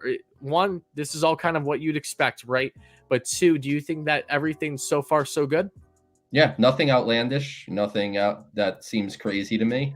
Kind of what I expected, that it would be a mix of Buck guys and Billy Epler guys, and that's kind of what they're doing, and a mix of analytical and a bit more old school. Like that's going to be the way you want to build an organization. You want differing viewpoints where you don't want everyone thinking exactly the same thing. That's not productive. That's not how you're going to move forward. So yeah, I mean, we're good. I'm good with the coaching staff. We don't talk about Jeremy Hefner because he, is incumbent. He came from the previous regime, but I think Jeremy Hefner is one of the top 5 pitching coaches in the sport. I think he's fantastic. I think he relates to the players really well, and he's also all in on the advanced metrics. So he's perfect for his team as well. So yeah, I think they're building a strong staff under a very experienced manager in Buck Showalter. Yep. No, I agree with you wholeheartedly. But before we go further, I just want to address a couple donations and also shout out everybody in the live stream, guys. Make sure to smash that like and subscribe on if you're enjoying the live stream, whether you're watching live or on replay. And shout out to Joe DeMayo, great friend through SNY's Mets prospects writer, and of course the co-host of the That's a Mets podcast. Make sure to subscribe to his YouTube channel or wherever you get your podcast. You do a great job there. Him and Connor Rogers. But Thomas, great member on the channel. What's that? I said do both. Do both. Yes. Yeah, why not? Subscribe to the YouTube channel, subscribe to the podcast, because they are actually different. Like, we don't just take what we do on YouTube and throw it on the podcast. They're actually separate. This week, we happen to run the Calvin Ziegler interview on the podcast feed, but typically the content you get on the YouTube channel is going to be mostly breaking news type things, emergency episodes, so to speak. Mets make a signing, we're going to hop on and talk about it. Interviews, special interviews. We're going to have another interview tomorrow. We stream every Thursday. So make sure you check out the YouTube channel. And then, of course, the podcast is every Tuesday. So make sure you subscribe there, rate it 5 stars, do all that good stuff. I want to be jumping up those Apple podcast rankings. We've cracked the top 20 for baseball podcasts once. So awesome. I've goals of top 10. So let's get there. Let's get there indeed. I mean, look, you're definitely on the way at this rate for sure. And I think it's important how you're separating things. If you want a certain type of content, go to the YouTube channel. If you want kind of what we're doing right now, I'm just going over all things, Mets over the past week, go to the podcast form. So you got your positives to each of these routes. And I dig that for sure.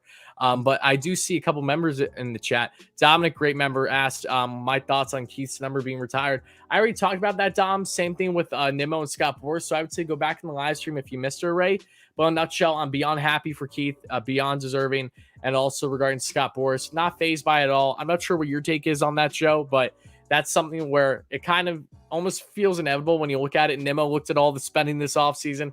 Mets wanted to extend him, but he's also someone where, rightfully so, if he has a big year coming up, can very well get the bag. And I think it'll benefit both sides. Look, he wants a certain payday, and he knows the Mets can pay it versus if, say, this was a couple years ago under previous ownership.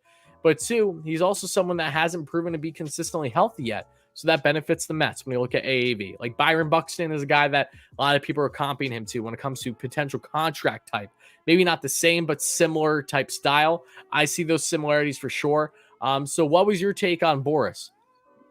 If I were a player, I'd want Scott Boras as my agent. He's the best in the game. So, yeah, I don't think it means anything more than Brandon Nimmo is just trying to set him and his family up as good as possible. And, as fans, we complain about guys being overpaid and things like that. The reality is in baseball, more often than not, there's obviously always going to be exceptions, but you typically get that one big payday.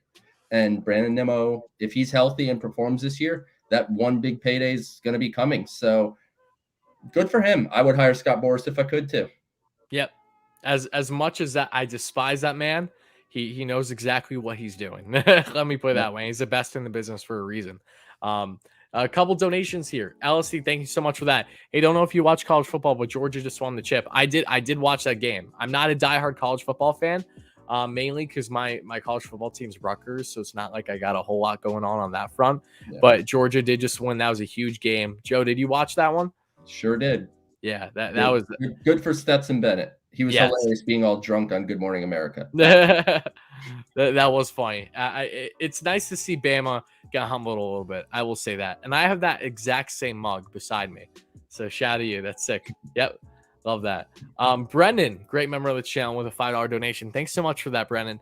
Hey, random question. Why do you think Baez did not resign? Two things. One, Baez wanted 6 years. Mets didn't want to go 6 years is my assumption. And two, Baez's contract gives him an opt-out after 2 years. That means that he very well can still hit the market while he's in his prime, when he's, say, 31 years old. So I think those two were by far the biggest factors as to why he didn't resign with the Mets. Best friends, Baez plays second base. McNeil turns into a legit trade chip. Let's see. Instead of worrying about second base after trade chip news. Brennan, again, appreciate the donation. But yeah, in a nutshell, those were the reasons behind Baez. I think you can agree with that one too, Joe, right?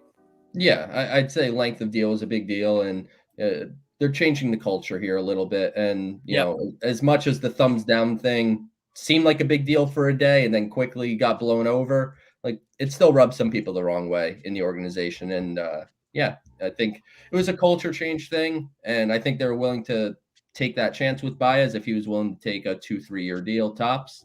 And obviously, much like I just said about Brand Nimmo, Javi Baez should be in the business of doing what's best for Javi Baez. And, people are close friends and can also work at different locations.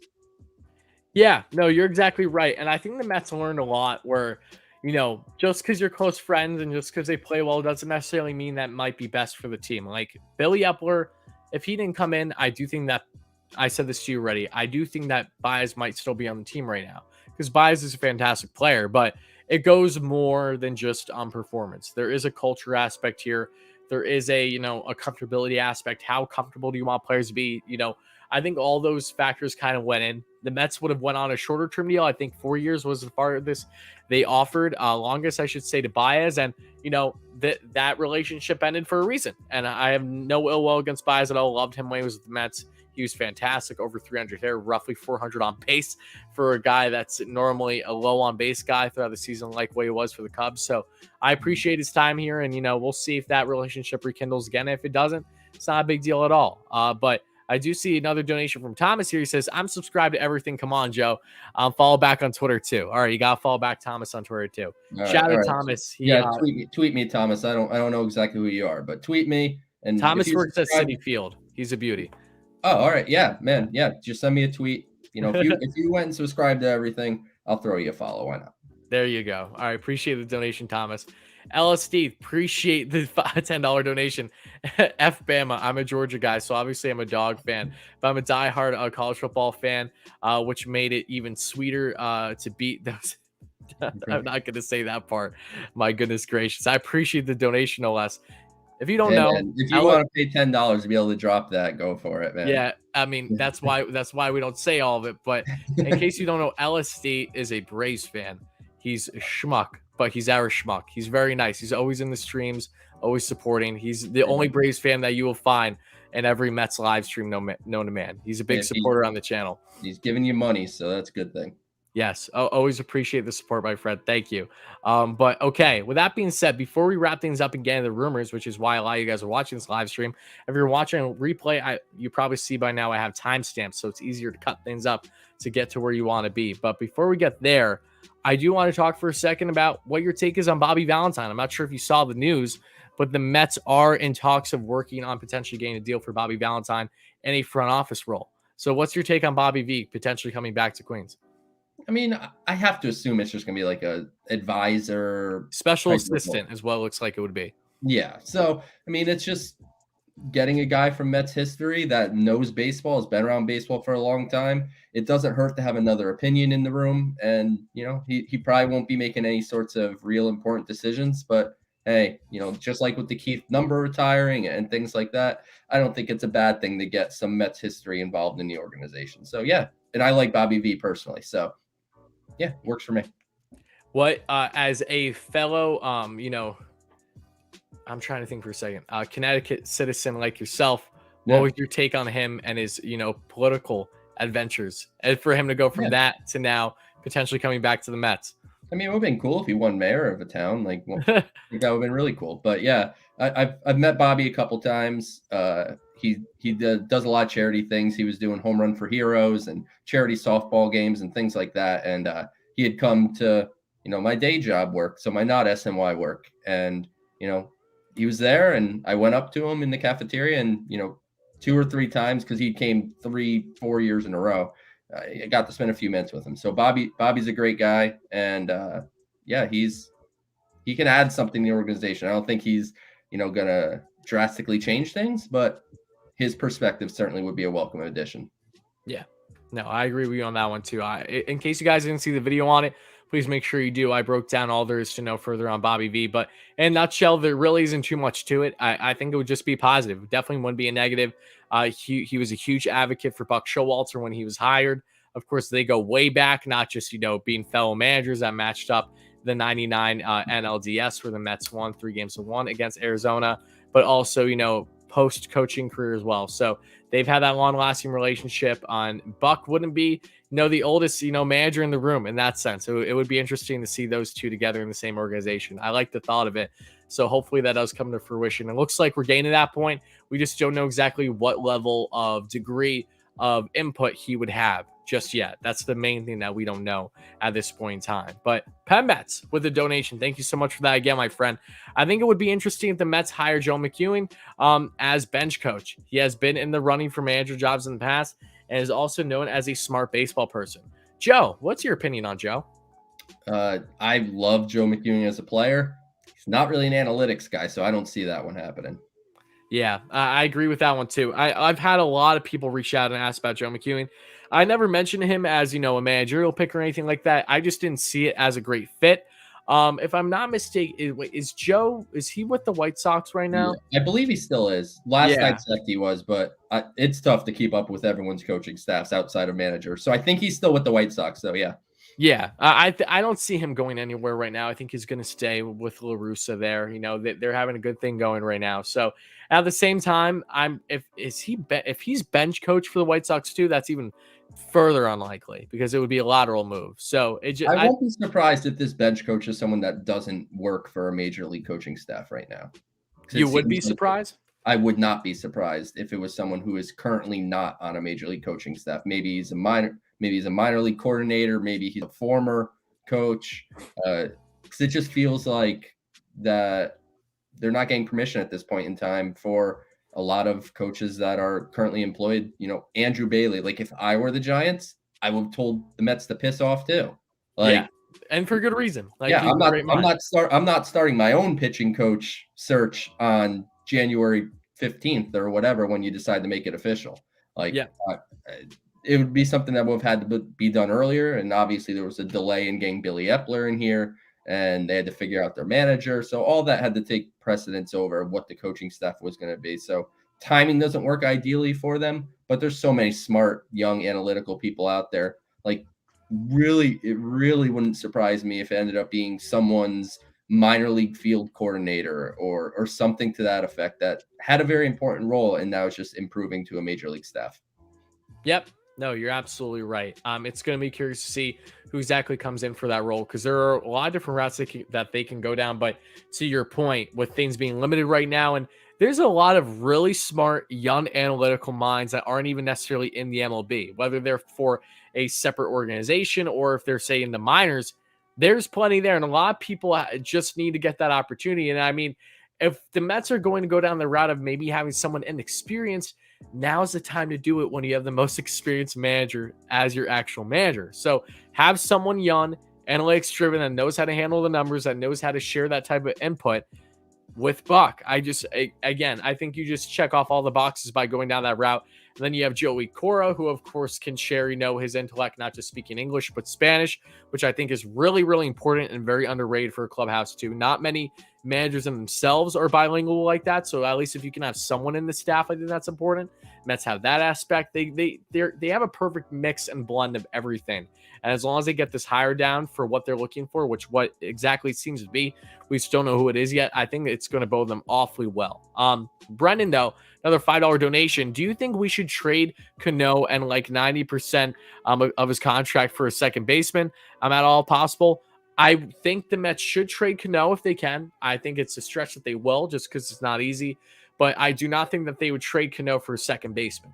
I don't see that. I think if the Mets trade Cano, they're just, burying his contract. Like, I don't see another team really taking on his contract without the Mets giving up some type of really solid prospect. And the Mets are not in the works of doing that. They're the team to actually do the opposite, where an opposing team would come in and give them an expiring contract, a bad one, and they would also get a prospect, maybe a B level in doing so. Like Billy Epler has made that known, not reverse role though. That's not a spot the Mets are in. What's your take on that, Joe? Cano has a full no trade clause, and like it or not, this is where he wants to be. Like maybe he'd take a trade to the Yankees. Like that's pretty much it. He loves New York City. He wants. Maybe he could be their hitting coach. Yeah, maybe they can need it, but yeah, with Xavi gone. So yeah, no, I think the reality is Mets fans have to accept the reality that Robinson Cano is going to be a part of this team in some facet, more likely than not. Like something has to go wrong, I think, for that not to happen. I know Steve Cohen has a ton of money, but I also think I don't think he's in the business of paying someone $20 million to play for somebody else. So Cano's going to be a factor one way or another, and he's got that full no trade clause. So you can't just trade him. Like he has to be somewhere he wants to go. I really doubt at the end of Cano's career he's going to want to go to like Milwaukee or somewhere like that. He wants New York City, and Lindor wants him here. Pete Alonso has interest in him being here. He's going to have to speak to the clubhouse and everything when he gets to spring training and explain himself and reintegrate himself in the clubhouse. But he's still a veteran leader that gets so much respect, especially from the younger Latin American ball players. I think Cano's more of a benefit than the general fan base thinks, because everyone hates the trade and obviously the steroid test. So like I get why you hate him, but I think he's going to provide more value for sure. I think the reason why I am so stuck with Robinson Cano and why I genuinely do hope that the Mets are somehow, some way able to part with him isn't nearly as much for the not one but two-time, steroid user that got caught, but not even the trade either, but rather him being out for a year because of the suspension. What can we expect from him? Like, this gives me concerns of a Yoenis Cespedes type. I know it's a different level because Cespedes was gone for a while with his injuries, and you could tell that he wasn't the same.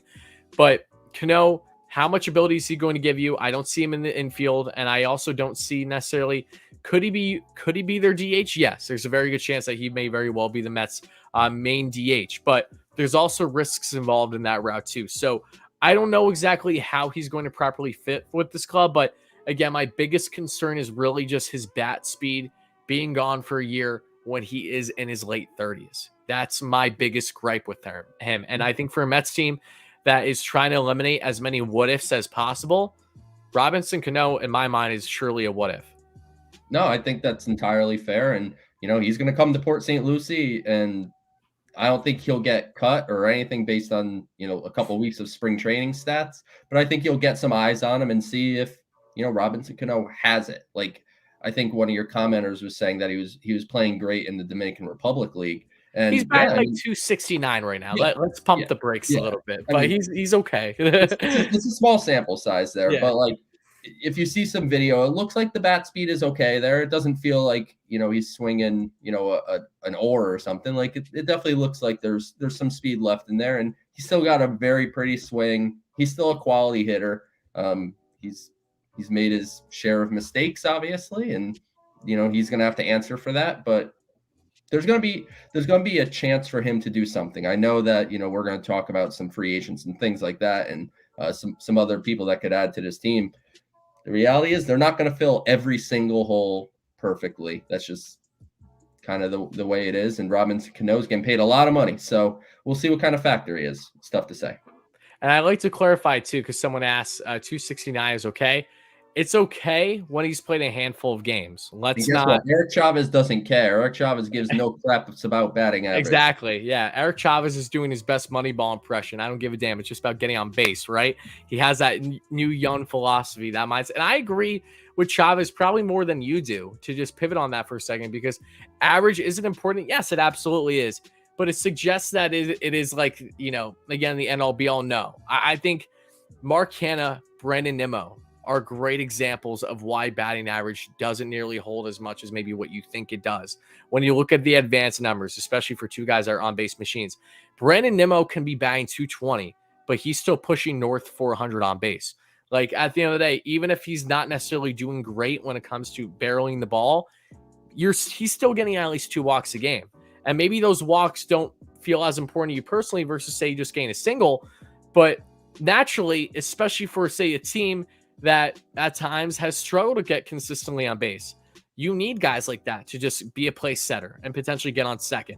Then it's up to the other players if they can bring them in. If they don't, then shame on them. But point I'm trying to make is Mark Canha is a great example. A lot of people are really griping that signing. I'm like, you guys have no clue what you're about to see with Mark Canha. And I don't blame you. No one watches Oakland A's for the most part if you're on the East Coast. But Mark Canha is very much along that Brandon Nimmo-esque with even a little bit more defensive versatility, you could argue. And is someone that, even though that, yes, he's a little bit older, is going to get on base a lot and is going to see a lot of effing pitches. He saw more pitches than anyone else in the AL last season. Like, he's going to grind out those at-bats, and that's important. Even if that average isn't going to be, north of 300, maybe it's going to be more around 250. Why it is exactly that way is going to be awfully important. And that's why I think that batting average, it holds a level, a degree, but not nearly as much as I think maybe a casual fan who just looks at the stats right away and thinks that is important for everything would tell you. Yeah, no, I mean, it's a factor. There's other factors. And, the Mets are moving in a direction where batting average is not one of the top priorities. Yeah, exactly. But with that being said, let's get things wrapped up before we get into questions here on the DH, because I talked about in a video yesterday. I'm sure you saw the report on Puma, but yes, interesting to see Max Scherzer. According to a source, again, we'll see how true this is, because we're also talking about a Max Scherzer that isn't really able to be involved with Billy Epler right now. They have to be separate because of the lockout. But according to Mike Puma's report that we discussed in last night's video, it looks like that he may find himself advocating for someone again, this time not Buck Showalter, but his former teammate for half a season in Kyle Schwarber. And Schwarber, who just murdered the Mets this season, it was not fun at all. I hated every single thing about it. This guy was Josh Donaldson's 1 year with the Braves in a nutshell. That's everything that I saw with him. He just had 9 to 10 home runs against us. Even when he was with Boston, I went to a game with the 7 line in Fenway in September, and Schwarber was still murdering us. I'm like, you have to be kidding me. This is still happening. He was just dominant all year long. His plate approach is actually insane. I was surprised to see how good Schwarber's plate approach is when you go into his advanced numbers for Baseball Savant. His K rate isn't good, but when you look at, his swing and miss rate, his barrel, his exit velo, his times WOBA, times by an average, all that are in the high 90 percentiles. Like, he has an insane plate approach and is in the high 90th percentiles also for his walk rate. So he's always getting on base. He's shown that in recent years, and is really just someone that doesn't profile really as anything else but a DH. That's the biggest thing for him. Like, I know that you're big on the Nelson Cruz train, so we'll get into in a second who you think would be best for the Mets DH should it not be internally. I think Cruz makes most sense on the short term, but if the Mets are willing to go, say, a mid-level deal and potentially pry another Phillies target away from Philly, then yeah, Kyle Schwarber makes a lot of sense. He's only 28. He would be 32, say, after a 4-year deal. I will be very surprised if the Mets went multiple years on really a DH fit, because let's face it, Schwarber and Dom Smith are practically the same player in left field, and Schwarber has gone his injuries in recent years, including this past season, from playing in the field. It's not for his swing, it's because of his defense, because he's not a good defender, a guy who started his career as a catcher. So what's your take on all these rumors and reports going on with Kyle Schwarber? Do you like him as a fit? Is he someone that you would welcome for the Mets? Or do you think he's someone that really is better suited to go elsewhere and that the Mets prioritize DH in either a Nelson Cruz route or internally? And this is, again, assuming that the Mets do part with a Dom Smith or Jeff McNeil or JD Davis before, making a decision on Schwarber. Because if they don't part with any of those guys, it just makes further sense why that doesn't feel likely. Yeah, it depends what kind of contract he wants. I'm down for Kyle Schwarber's bat. You said it yourself. Watch the guy play. I mean, he would make a great difference in this lineup. I think they could use some left-handed thump, to be honest with you. I think he actually fits really, really well. The reality is if he's a designated hitter only, which I totally agree with you, I'm not trying to give him 3, 4, 5 years or anything like that. If he's willing to play at 2 years, come on aboard. I'm willing to play within that window. I'll go 2 years. I'll DH you, get a bunch of homers out of you, and then we'll move on. It's just a matter of what contract he's looking for. Nelson Cruz, of course, like I said in another video with you, makes a ton of sense. He's old. He's gonna sign for 1 year, and he just hits bombs. Like that's what I want my DH to do. Just line up and rake. So Schwarber makes a ton of sense. Just pending the contract. I'm a little less worried about Dom Smith, etc. Like if I have to keep those guys on the bench, it just makes me a deeper team. It's not the end of the world. Maybe it's not ideal for those guys, but for the Mets, it would make you a deeper team. So really depends what Schwarber's asking for. That's kind of where I stand. I'm in if it's 2 years or 1 year. Yeah, and the 2-year factor is interesting because when you look at the Phillies, the Mets were thankfully able to luck out and win the Starling Marte sweepstakes over the Phillies, who desperately want outfield help right now. They want help in a lot of different ways, per usual. But the Mets had to go 4 years for Marte because of that. Schwarber is someone who I'd imagine is going to have a decent market at least, especially given his price point. The presumed contract for him right now is around 4 years, $70 million, which is affordable for sure. I don't think the money is the issue for the Mets. I just think the term is, to be quite honest with you, for a team that's so heavily advocating versatility. Like if you're going to go for a non-versatile player, that's why I think Cruz just makes a lot more sense because of how short-term it is, right? There's no long-term issues of trying to figure out what's going to be best. And don't get me wrong, Schwarber, you can put him in the corner outfield if you need to, but by all means, that should be like really a last resort. And this isn't a slight on Schwarber personally, but there's a reason why the guy was a -10 DRS this past season. Like he just is not a good defender. It is what it is. And if you can eliminate that injury risk by having him all in DH, awesome. That's cool. Assuming the Mets have a universal DH, the entire NL does next season, there's a lot of different routes that they can go. And I'm all on Schwarber train. I think he'd be great. And one thing that I will say that is impressive about him, which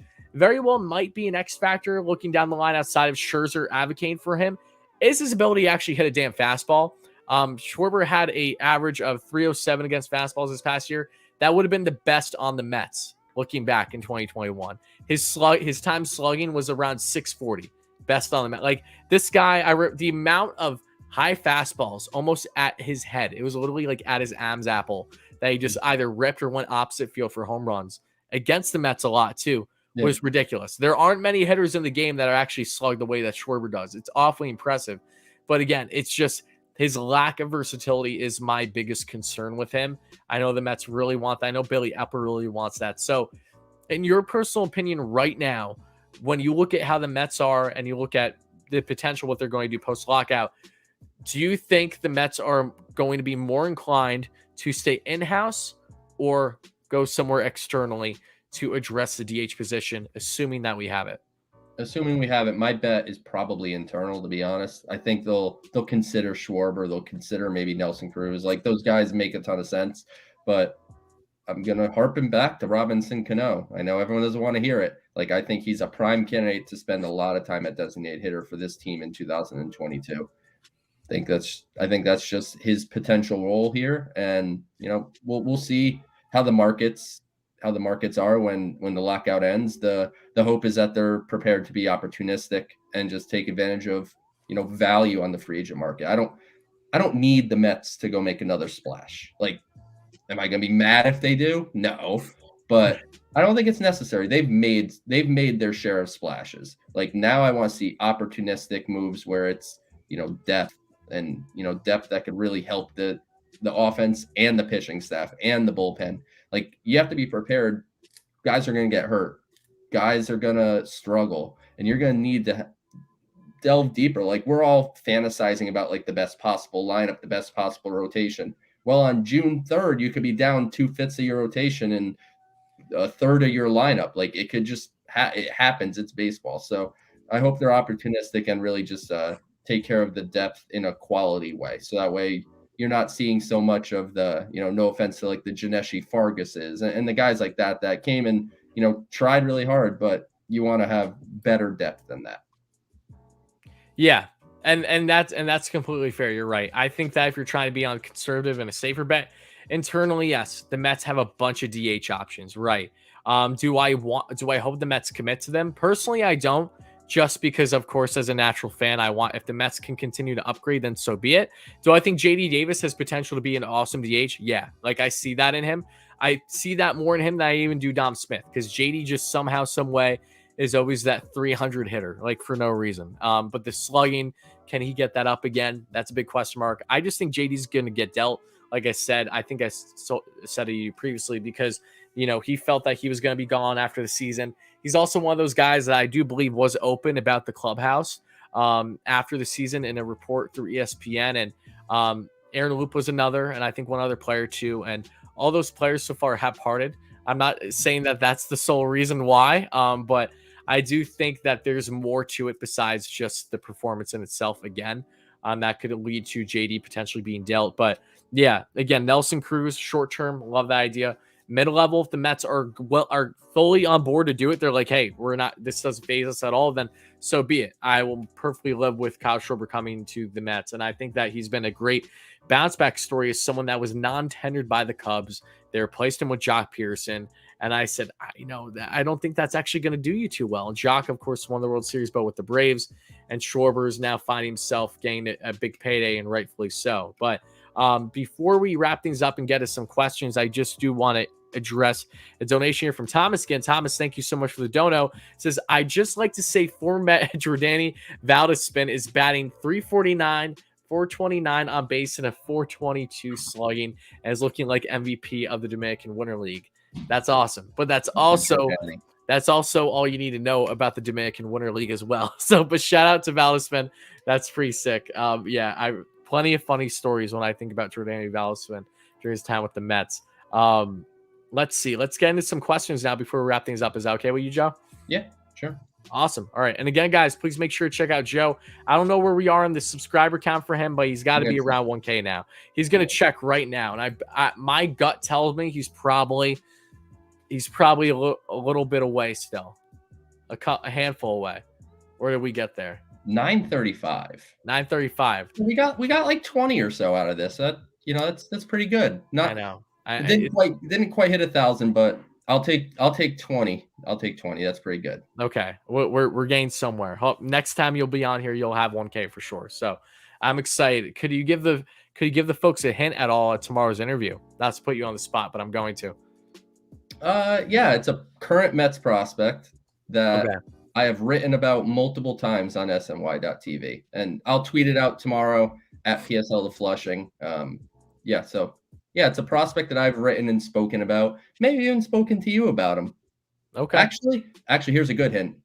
He was in one of your trade proposals. I won't tell you if you're right, so don't even bother guessing. But I think I know who it is, though. That's fine. I'll text you tomorrow and say if I knew it, and I won't lie. I'll be honest, but I'm looking forward to it. Yeah, guys, again, make sure to check out their channel tomorrow for an interview with another prospect, Joe and Connor Rogers. But again, folks, if you guys have any questions before we wrap things up, by all means do so.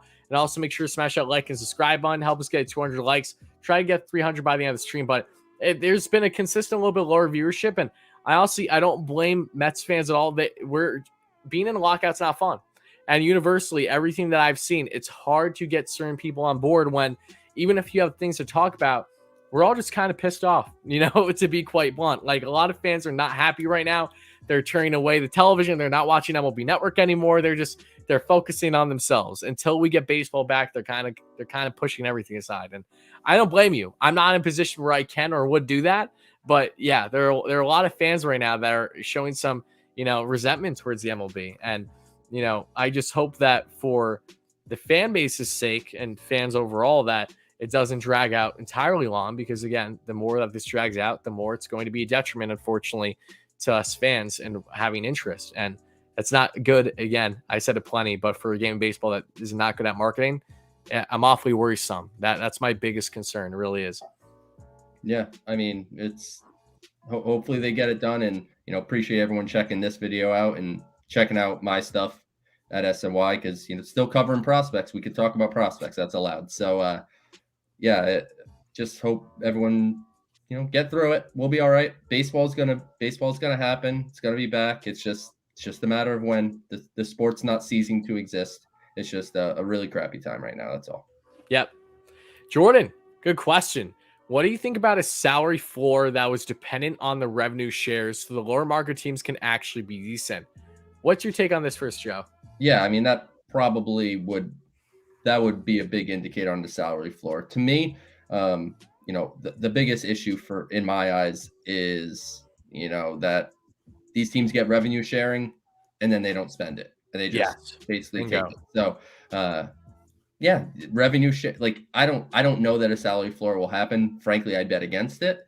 But they need to figure out some way of making the teams take the revenue that is shared to them. So that they complain that the big market teams spend so much money, and the big market teams say, "We do spend more than you. We share the revenue. So here's some money your way." They need to take that money and reinvest it in their team, at least to some percentage of it. Like, maybe not every dollar, but some percentage. And if they do that, magically you'll have almost every team with a 70, $80 million payroll. And that's double what the Pirates had last year. So like that creates more of a market for the mid-level free agents, because the stars will always get their money. Carlos Correa, the season could start 3 weeks late and Carlos Correa will just walk in and get $350 million. Like, Yep. those guys are fine. But the mid-level market, I think, is where not a salary floor, but some revenue sharing agreement where they have to spend that money. That'll help that mid-tier market that sometimes gets shut out, where people want the stars up here and they want the cheap guys down here that they can, really take advantage of their value. And the people that kind of sit in the middle get stuck. I think that would be an advantageous thing for them. And, the union should consider something to that effect that would help all their members. No, you're absolutely right. I agree with that one for sure. And I don't see the four happening either, but I love the idea of it. It really would kind of put a further incentive that, like, hey, you kind of have no choice now. Like, we need to get everyone on board here with every team to hopefully try to be competitive, and get in this similar boat, right? But great question here from Andrew. Again, don't see it happening, but it's a fun one. How about Jenny Finch for assistant pitching coach? This is really interesting. I don't see it happening, but Jenny Finch, if you guys don't know, like, one of the greatest softball players of all time, just an absolute stud of a pitcher. I remember seeing a clip of her pitch to Barry Bonds. I think she did like a thing. Him away. Yeah, it was really, really cool to see. Yeah. I mean, I'm all for, of course, women being a part of, having equal parts of sports and everything. I know that we just saw the hire. I'm forgetting on the woman's name for the low A for the Yankees, is the first manager, MLB history, Myers history, that is a woman. So talk about breaking barriers. I know that we, of course, over this past year had our first GM as a woman, that being with the Miami Marlins. So yeah, I mean, it wouldn't, by no means would it surprise me that we would see more women being involved in coaching staffs upwards of the MLB level. This is just the tip of the iceberg of it. It's going to continue to come out more and more over years. I don't see this happening, but it's a really cool thought. I will say that much, Andrew. I don't remember last time I heard the name Jenny Finch, so it brings back some great memories of watching her sling that softball. And that Barry Bonds video you're talking about, I remember that quite vividly. So yeah, I don't know that Jenny Finch is into coaching, but like you said, it's a great thing that women's roles are increasing in baseball. And obviously Raquel Ferreira in the front office world is like a future GM potentially somewhere if she ever wants to take that. Could have been the Mets, but hey, yeah, over and done with. But yeah, it's a great thing. I just don't know if Jenny Finch is someone that, I don't even know what she does now. Like, I have like no clue. I couldn't tell you. So couldn't tell you either. Cool, fun idea, but I don't know what she's doing. So Husky, will the Mets get Luis Castillo? I love the idea, but no, they will not. That's going to be my gut feeling. I think that the Mets may show some interest. Yes, I do think that is possible. Whether that interest goes deep, far, no. I think that there's so many other pitching options that make so much more sense for the Mets for so many different reasons than Luis Castillo. I would love him, but he is quite literally a pipe dream. Yeah, I mean, I can't think of a pitcher that they're going to acquire that I'd be happier with than Luis Castillo, to be totally honest. But certainly it feels like a stretch. I'd be surprised, frankly, if Cincinnati trades him at all. So I don't think so, but I hope they would try like heck when the lockout opens back up to try to figure out a way to get him. Yep. If he's at least some type of available, then go all in the best you can. You're right, without giving up the entire farm. And that's what I talked about in my Blockbusters video from a couple weeks ago. So, guys, if you didn't check that, make sure you do. I think you would definitely enjoy that one. But a couple more questions before we wrap things up. This is from Julio. Thank you so much for the donation. The only question that matters, who are playing in the World Series? Okay, hopefully we have a World Series. I do believe that we will. Julio, thank you again for the donation. I appreciate that. Okay. We don't know the moves yet, but just speaking for fun, what are the two teams that pop in your head right away that you're just going to say are going to make World Series? It doesn't need to be accurate. I'm sure you're going to change it throughout the season. Yeah. Dodgers, Astros. They have the two best. They have the two best odds to win the World Series on the DraftKings Sportsbook. That's one of your sponsors, right? I think DraftKings Sportsbook. Yes, it is a sponsor. Yes. Yeah, on the DraftKings Sportsbook, which is one of Wardy's sponsors. Which hit me up, DraftKings Sportsbook. But with the DraftKings Sportsbook odds, I think the Mets are actually like tied for third or fourth or something like the Mets are up there. But the two best odds right now are the Dodgers and the Astros. So there you go. Dodgers. Okay. Astros. For me, I'm going Giants. Okay. And for the AL, so many different teams it could be. I'm just going to go with a team because I'm biased, and that's the White Sox. They're my AL team. They have been since they acquired a young prospect by the name of Lucas Giolito. And I thought that was a fantastic trade. And I was like, all right, that and Yoan Moncada. When they did those two deals, I'm like, they're building something here. So I started following them for my AL team because I need incentive to start watching teams in the AL. But yeah, I'm going to go with the White Sox. Even if they lose Carlos Rodon, I think they're going to be okay. So those are my two picks. And I'm sure I'm going to be completely wrong too, because naturally when you pick teams that did really well the previous year, somehow, some way they don't reach up to the expectations that they do the following. Like Giants especially, they felt like, a dream this past season. Can they rekindle that again this year? It's possible for sure. I have no clue, to be honest with you. I'm just guessing right now.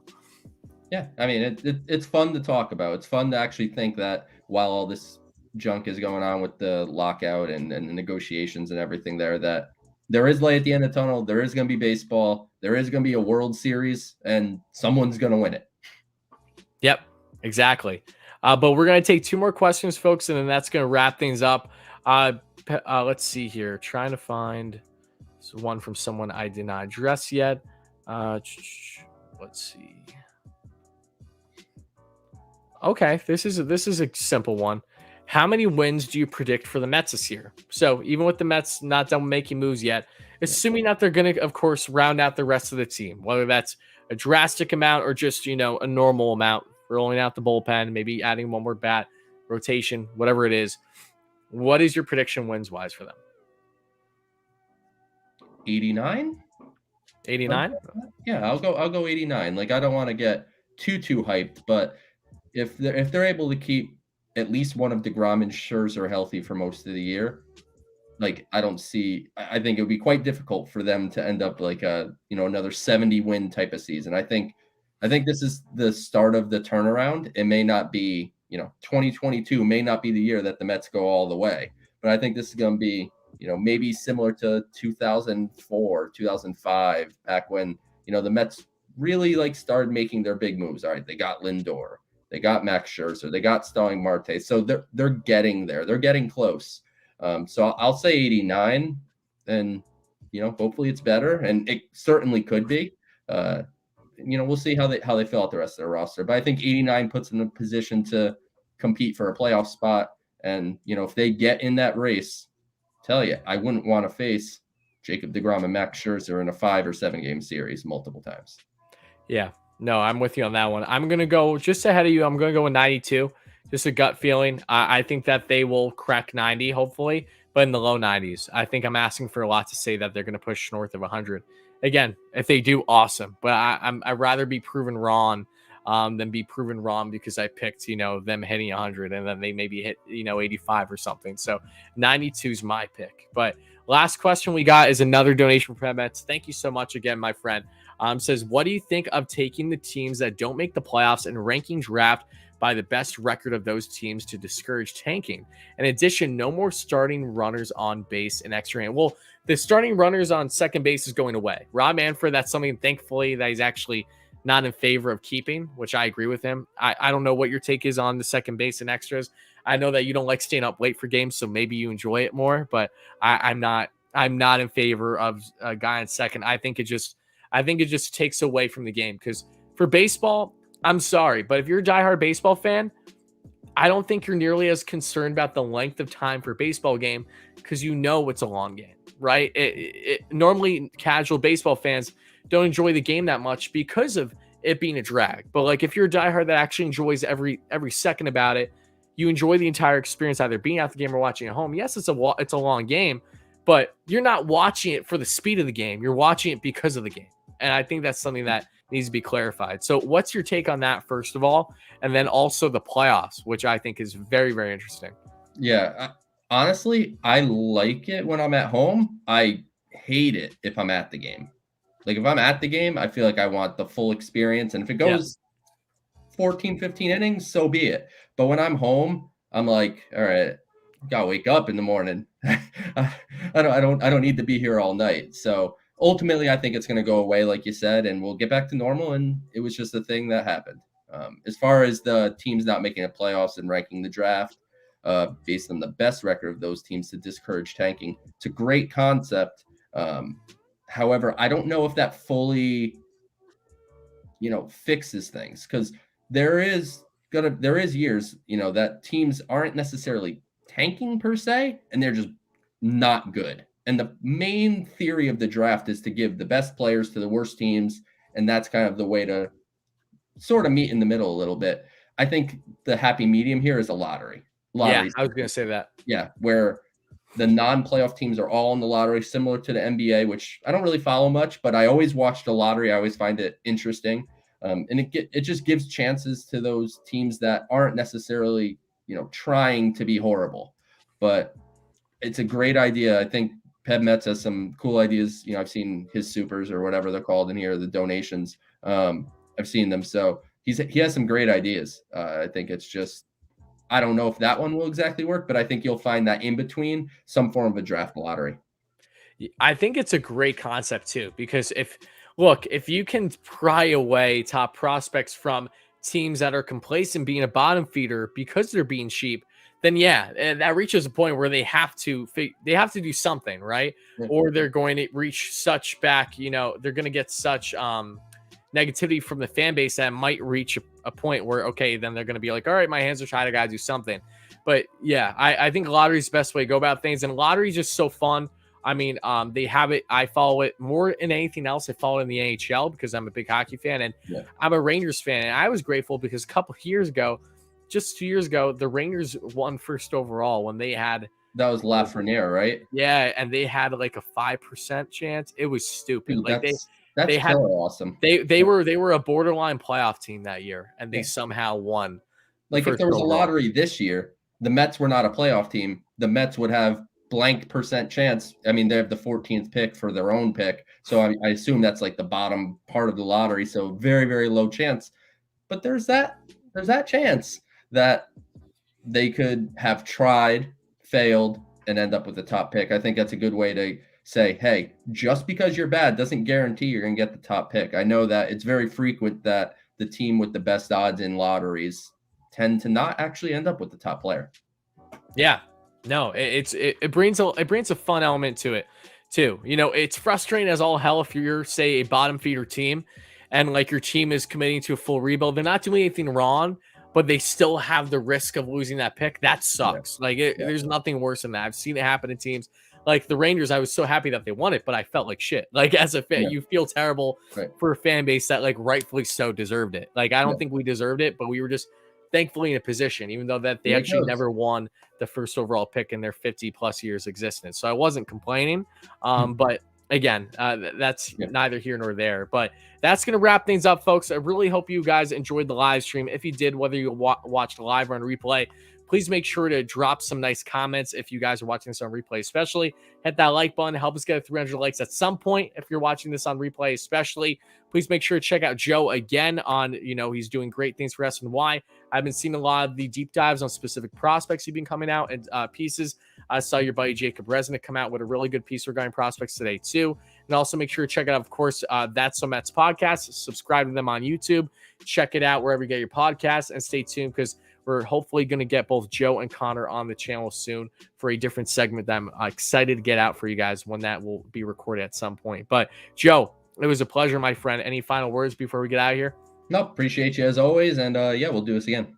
Awesome. Thank you so much, guys. Have a good night, and let's go Mets.